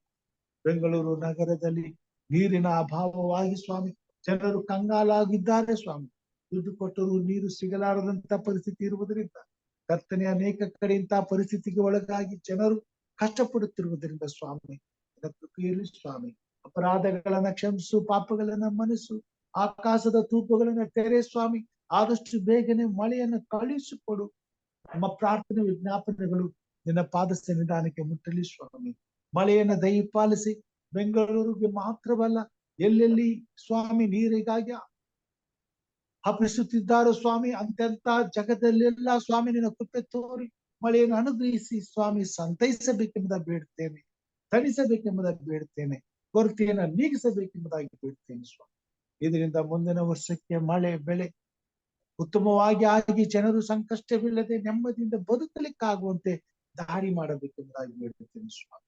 ವಿಶೇಷವಾಗಿ ಸ್ವಾಮಿ ಮುಂದಿನ ವರ್ಷ ನಮ್ಮ ದೇಶದಲ್ಲಿ ಸುಭಿಕ್ಷ ಸಂವತ್ಸರವನ್ನ ಕಾಣಲು, ನಮ್ಮ ದೇಶದಲ್ಲಿ ಸರ್ವ ಜನರು ಸ್ವಾಮಿ ಸಮಾಧಾನದಿಂದ ಬದುಕಲು ಬರಬೇಕಾದಂತ ಉತ್ತಮವಾದ ಸರ್ಕಾರಕ್ಕಾಗಿ ಪ್ರಾರ್ಥನೆ ಸ್ವಾಮಿ. ಕೆಲವು ದಿನಗಳಲ್ಲಿ ಸ್ವಾಮಿ ಚುನಾವಣೆ ನಡೆಯಲಿಕ್ಕೆ ಹೋಗುವುದರಿಂದ ಸ್ವಾಮಿ ಅನೇಕ ನಾಯಕರು ಆರಿಸಲ್ಪಡುವುದರಿಂದ ಕರ್ತನೆ ಪ್ರತಿಯೊಬ್ಬ ನಾಗರಿಕನಿಗೂ ಪ್ರತಿಯೊಬ್ಬ ಭಾರತೀಯ ಪ್ರಜೆಯ ಜೀವಿತದಲ್ಲಿಯೂ ನೀನು ಕಾರ್ಯ ಮಾಡು, ಹೃದಯದಲ್ಲಿ ಕಾರ್ಯ ಮಾಡು, ಉತ್ತಮವಾದವರನ್ನ ಆರಿಸಿ ತರಲು ಬೇಕಾದ ಪ್ರಜ್ಞೆಯನ್ನ ಮಾಡು, ಜ್ಞಾನ ಕೊಡು, ಬುದ್ಧಿ ಕೊಡು, ತಿಳುವಳಿಕೆ ಕೊಡು. ಯಾವುದೇ ಆಸೆಯ ಆಮೇಷಗಳಿಗೆ ಅಥವಾ ಇನ್ಯಾವುದೇ ರೀತಿಯಾದ ಆವೇಶಗಳಿಗೆ ಬಲಿಯಾಗಿ ಸ್ವಾಮಿ ಅಂಧಕಾರಕ್ಕೆ ಮುಳುಗಿ ಹೋಗಿ ಅಚಾತುರ್ಯಕ್ಕೆ ಒಳಗಾಗದಂತೆ, ಸಂಕಷ್ಟವನ್ನ ತಂದುಕೊಳ್ಳದಂತೆ ಎಲ್ಲರನ್ನ ಎಚ್ಚರಪಡಿಸು ಸ್ವಾಮಿ. ಕೇಡಿನಿಂದ ತಪ್ಪಿಸು, ಉತ್ತಮವಾದ ನಾಯಕರನ್ನ ಆರಿಸಿ ಉತ್ತಮವಾದ ಸರ್ಕಾರವನ್ನ ಸಿದ್ಧಿಗೆ ತಂದು ಆಶೀರ್ವಾದದಾಯಕವಾದ ಜೀವಿತವನ್ನ ನಮ್ಮ ಭಾರತ ದೇಶದಲ್ಲಿರ್ತಕ್ಕಂಥ ಪ್ರತಿಯೊಬ್ಬ ಪ್ರಜೆಯು ಅನುಭವಿಸ್ಲಿಕ್ಕಾಗುವಂತೆ ಕಾರ್ಯ ಮಾಡು ಸ್ವಾಮಿ. ಸದ್ಯದ ಪರಿಸ್ಥಿತಿ ನಿನಗೆ ಗೊತ್ತುಂಟು. ಅನ್ಯಾಯ ಅಕ್ರಮಗಳು ನಡೆದು ದೇಶದ ದುಸ್ಥಿತಿಯು ಸ್ವಾಮಿ ಬಂದು ನಿಂತಿದೆ ಕರ್ತನೆ. ಜನತೆಯಲ್ಲಿ ಆಗುತ್ತಿರುವಂತ ಎಲ್ಲಾ ರೀತಿಯಂತ ಕಷ್ಟ ಸಂಕಟ ನೋವುಗಳನ್ನ ನೀನು ಮಾತ್ರ ನೋಡ್ತಾ ಇದ್ದಿ ಸ್ವಾಮಿ. ಇದಕ್ಕಾಗಿ ನಿನ್ನಲ್ಲಿ ಬೇಡ್ತೇನೆ, ಈ ಪರಿಸ್ಥಿತಿಯನ್ನ ನೀನು ತೆಗೆದು ಹಾಕಿ ಪ್ರತಿಯೊಬ್ಬ ಭಾರತೀಯನಲ್ಲಿ ಸ್ವಾಮಿ ಸಂತೋಷ, ಸಮಾಧಾನ, ನೆಮ್ಮದಿ, ಸಂತುಷ್ಟಿ, ನಿನ್ನ ಪರಿಶುದ್ಧವಾದ ಪ್ರೀತಿ, ಯಥಾರ್ಥತ್ವವುಳ್ಳ ಭಕ್ತಿ ಹಾಗೂ ಸ್ವಾಮಿ ನಿನ್ನನ್ನು ಆರಾಧಿಸುವಂತ ಕೃಪೆ ಒದಗಿ ಬರುವಂತೆ ಕಾರ್ಯ ಮಾಡು. ಬೆಳಿಗ್ಗೆ ಸ್ವಾಮಿ ಕೂಲಿ ಬಂದಿರುವಂತ ಎಲ್ಲಾ ನಿನ್ನ ಭಕ್ತರನ್ನ ಆಶೀರ್ವದಿಸು. ಹಿರಿಯರಾದಂತ ಲೋಕೇಶ್ ಅವ್ರನ್ನ ಆಶೀರ್ವದಿಸು, ಅವ್ರ ಕುಟುಂಬ ಮಕ್ಕಳನ್ನ ಆಶೀರ್ವದಿಸು. ಹಿರಿಯರಂತ ಪ್ರೇಮತ್ ಅವ್ರ ಕುಟುಂಬ ಮಕ್ಕಳನ್ನ ಆಶೀರ್ವದಿಸು. ಹಿರಿಯರಂತ ಇಲ್ಲಿ ನಮ್ಮ ಅವರ ಕುಟುಂಬ ಮಕ್ಕಳನ್ನ ಆಶೀರ್ವದಿಸು ಸ್ವಾಮಿ. ವಿಶೇಷವಾಗಿ ಕರ್ತನೆ ಬೆಳಗೊಳದಲ್ಲಿ ನಡೀತಿರುವಂತ ಅನ್ಯಾಯವನ್ನು ಬಲ್ಲಂತ ದೇವರಾಗಿದೆ. ಆ ಕುಟುಂಬವು ಸಂಕಷ್ಟಕ್ಕೊಳಗಾಗಿದೆ ಸ್ವಾಮಿ. ನೀನು ಕಾರ್ಯ ಮಾಡು, ಇದ್ರಲ್ಲಿ ನೀನು ಮಧ್ಯಸ್ಥನಾಗಿ ನ್ಯಾಯ ತೀರಿಸು. ನಿನ್ನನ್ನು ಪ್ರೀತಿಸಿ ನಿನಗಾಗಿ ಕಾರ್ಯ ಮಾಡುತ್ತಿರುವ ಕುಟುಂಬಕ್ಕೆ ಅನ್ಯಾಯವಾಗದಂತೆ ನೀನು ಸ್ವಾಮಿ ಕತ್ತಿಯನ್ನ ಹಾಕು, ಅಲ್ಲಿರ್ತಕ್ಕಂಥ ಅನ್ಯಾಯವನ್ನ ತೆಗೆದು ಹಾಕು. ಅಲ್ಲಿ ನಿನ್ನ ಮಕ್ಕಳಿಗೆ ನ್ಯಾಯವನ್ನು ಒದಗಿಸಿಕೊಡು. ನಿನ್ನ ಸೇವೆ ನಡೆಯಲು, ನಿನಗೆ ಮಹಿಮೆ ಉಂಟಾಗಲು, ನಿನ್ನನ್ನು ಪ್ರೀತಿಸುವಂತ ಹೃದಯಗಳು ಸಂತೋಷದಿಂದ ನಿನಗೆ ಕೊಡಬೇಕಾಗಿರುವಂತ ಇಚ್ಛಿಸಿರುವಂತ ಕೆಲಸವನ್ನ ಮಾಡಿ ಸಂಪೂರ್ಣಗೊಳಿಸಿ ಆನಂದಿಸ್ಲಿಕ್ಕಾಗುವಂತೆ ಕಾರ್ಯ ಮಾಡು. ನಿನ್ನ ಭಕ್ತರಿಗೆ ಜಯವನ್ನ ದಯಪಾಲಿಸಿಕೊಡು ಸ್ವಾಮಿ. ವಿಶೇಷವಾಗಿ ಸಹೋದರಿ ಡೇವಿಡ್ ಅವ್ರಿಗೂ ಸ್ತೋತ್ರ, ಅವರ ಕುಟುಂಬ ಮಕ್ಕಳನ್ನು ಆಶೀರ್ವದಿಸೋರು ಮಾಡುವಂತ ಸೇವೆ ಕೆಲಸಗಾರರನ್ನು ಆಶೀರ್ವದಿಸು, ಅವರ ಕೊರತೆಗಳನ್ನ ನೀಗಿಸು, ಕೇಡಿನಿಂದ ತಪ್ಪಿಸಿ ನಿನ್ನ ಸೇವೆಯಲ್ಲಿ ಸಮಾಧಾನದಿಂದ ನಿನ್ನನ್ನು ಆರಾಧಿಸುವಂತಹ ಸೌಭಾಗ್ಯವನ್ನು ದಯಪಾಲಿಸು. ಸಹೋದರಿ ಆನೆಯವ್ರನ್ನ ಆಶೀರ್ವದಿಸು, ಅವರಿಗೆ ಆರೋಗ್ಯ ಕೊಡು, ಬಲ ಕೊಡು. ಯಜಮಾನನ ತಾಯಿನ ಆಶೀರ್ವದಿಸು, ಆರೋಗ್ಯದಿಂದ ತುಂಬಿಸು. ಹೆಚ್ಚಿನ ಆಶೀರ್ವಾದಗಳಿಗೆ ಪಾತ್ರರಾಗುವಂತೆ ನಿನ್ನಲ್ಲಿ ಭಯಭಕ್ತಿಯುಳ್ಳವರಾಗಿ ನಿನ್ನನ್ನು ಘನಪಡಿಸಿ, ನಿನ್ನನ್ನು ಮಹಿಮೆಪಡಿಸಿ ರಾಜ್ಯಕ್ಕಾಗಿ ದುಡಿಯುವಂತೆ ಹೆಚ್ಚಿನ ಬಲಾಧಿಕ್ಯಗಳನ್ನ ಅವರಿಗೆ ಅನುಗ್ರಹಿಸಿ ರಾಜೇಶ್ವರಿ ಅವ್ರಿಗೂ ಪ್ರಾರ್ಥನೆ ಸ್ವಾಮಿ. ಆ ಸಹೋದರಿಯರನ್ನು ಕುಟುಂಬ ಮಕ್ಕಳನ್ನ ಆಶೀರ್ವದಿಸು, ಮಾಡುವಂತೆ ಸೇವೆ ಕೆಲಸಗಳನ್ನ ಆಶೀರ್ವದಿಸು, ಅವರ ಪ್ರಾರ್ಥನೆಯನ್ನ ಆಶೀರ್ವದಿಸು, ಅಭಿವೃದ್ಧಿಯನ್ನು ಕೊಡು ಸ್ವಾಮಿ. ವಿಶೇಷವಾಗಿ ಸ್ವಾಮಿ ಕೂಟದಲ್ಲಿ ಭಾಗವಹಿಸುತ್ತ ಪ್ರತಿಯೊಬ್ಬ ದೇವರ ಮಕ್ಕಳನ್ನ, ದೇವರ ಮಂದಿಯನ್ನ ದಿನಷ್ಟಪಡಿಸ್ತೇನೆ. ಎಲ್ಲರ ಜೊತೆಗಾರನಾಗಿರು ಸ್ವಾಮಿ. ನಮ್ಮೆಲ್ಲರನ್ನ ಅತ್ಯಧಿಕವಾಗಿ ಉಪಯೋಗಿಸುವ ನನ್ನ ಕುಟುಂಬ ಮಕ್ಕಳನ್ನ ಮಾಡುವಂತ ಸೇವೆಯನ್ನು ಆಶೀರ್ವದಿಸು ಸ್ವಾಮಿ. ಅಭಿವೃದ್ಧಿ ಪಡಿಸು ಸ್ವಾಮಿ. ನೀತಿಯ ಸೇವೆ ನಮ್ಮನ್ನು ಉಪಯೋಗಿಸ್ಕೊ. ಎಲ್ಲ ದುಷ್ಟತ್ವದ ಬಂಧನದಿಂದ ಬಿಡುಗಡೆ ಮಾಡು. ನೀತಿಯ ಮಾರ್ಗದಲ್ಲಿ ನಡೆಸು. ನಿತ್ಯ ರಾಜ್ಯಕ್ಕಾಗಿ ಸಿದ್ಧಪಡಿಸು. ಎಲ್ಲ ಘನ ಮಾನ ಸ್ತುತಿ ಸ್ತೋತ್ರ ನಿನಗಾಗಲೆಂದು ನಮಗೋಸ್ಕರ ಕಲ್ವಾರಿ ಶಿಲುಬೆ ಮೇಲೆ ಪ್ರಾಣ ನೀಡಿದ ನಮ್ಮ ರಕ್ಷಕನು ನಿನ್ನ ಮುದ್ದು ಮಗನೂ ಆಗಿರುವ ನಜರೇತಿನ ಯೇಸು ಸ್ವಾಮಿ ಹೆಸರಿನಲ್ಲಿ ತಾಳ್ಮೆಯಿಂದ ವಿನಯದಿಂದ ಬೇಡಿ ಬಂದಿದ್ದೇವೆ ನಮ್ಮ ತಂದೆಯೇ, ಆಮೇನ್. Amen. ಪರಲೋಕದಲ್ಲಿರುವ ನಮ್ಮ ತಂದೆಯೇ, Amen. ನಿನ್ನ ನಾಮವು ಪರಿಶುದ್ಧವೆಂದು ಎಣಿಸಲ್ಪಡಲಿ, Sure. ನಿನ್ನ ರಾಜ್ಯವು ಬರಲಿ, ನಿನ್ನ ಚಿತ್ತವು ಪರಲೋಕದಲ್ಲಿ ನೆರವೇರುವ ಪ್ರಕಾರ ಭೂಲೋಕದಲ್ಲಿ ನೆರವೇರಲಿ. ನಮ್ಮ ಅನುದಿನದ ಆಹಾರವನ್ನು ಇವತ್ತು ನಮ್ಗೆ ದಯಪಾಲಿಸಿಕೊಂಡು, ನಮಗೆ ತಪ್ಪು ಮಾಡಿದವರನ್ನು ನಾವು ಕ್ಷಮಿಸಿದಂತೆ ನಮ್ಮ ತಪ್ಪುಗಳನ್ನು ಕ್ಷಮಿಸಿ, ನಮ್ಮನ್ನು ಶೋಧನೆಯೊಳಗೆ ಸೇರಿಸದೆ ಕೇಡಿನಿಂದ ತಪ್ಪಿಸಿ. ಯಾಕೆಂದರೆ ರಾಜ್ಯವು ಬಲವು ಮಹಿಮೆಯು ಸದಾ ಕಾಲ ನಿನ್ನದೇ ಸ್ವಾಮಿ, ಆಮೇನ್. ನಮ್ಮ ತಂದೆಯಾದ ದೇವರ ಪ್ರೀತಿಯು, ನಮ್ಮ ರಕ್ಷಕನಾದಂತ ಯೇಸು ಕ್ರಿಸ್ತನ ಕೃಪೆಯು, ಪರಿಶುದ್ಧಾತ್ಮ ದೇವರ ಅನ್ಯೋನ್ಯತೆಯು, ಐಕ್ಯತೆಯು, ಸಹವಾಸವು ಈಗಲೂ ಯಾವಾಗಲೂ ನಿರಂತರವು ನಿನ್ನನ್ನು ಪ್ರೀತಿಸಿ ನಿನ್ನಲ್ಲಿ ಭಯಭಕ್ತಿಯುಳ್ಳವರಾಗಿ ಜೀವಿಸುವಂತ ಎಲ್ಲಾ ನಿನ್ನ ಭಕ್ತರ ಸಂಗಡ ಸದಾ ಕಾಲ ನೆಲೆಯಾಗಿರಲಿ ಸ್ವಾಮಿ, ಆಮೇನ್. Amen.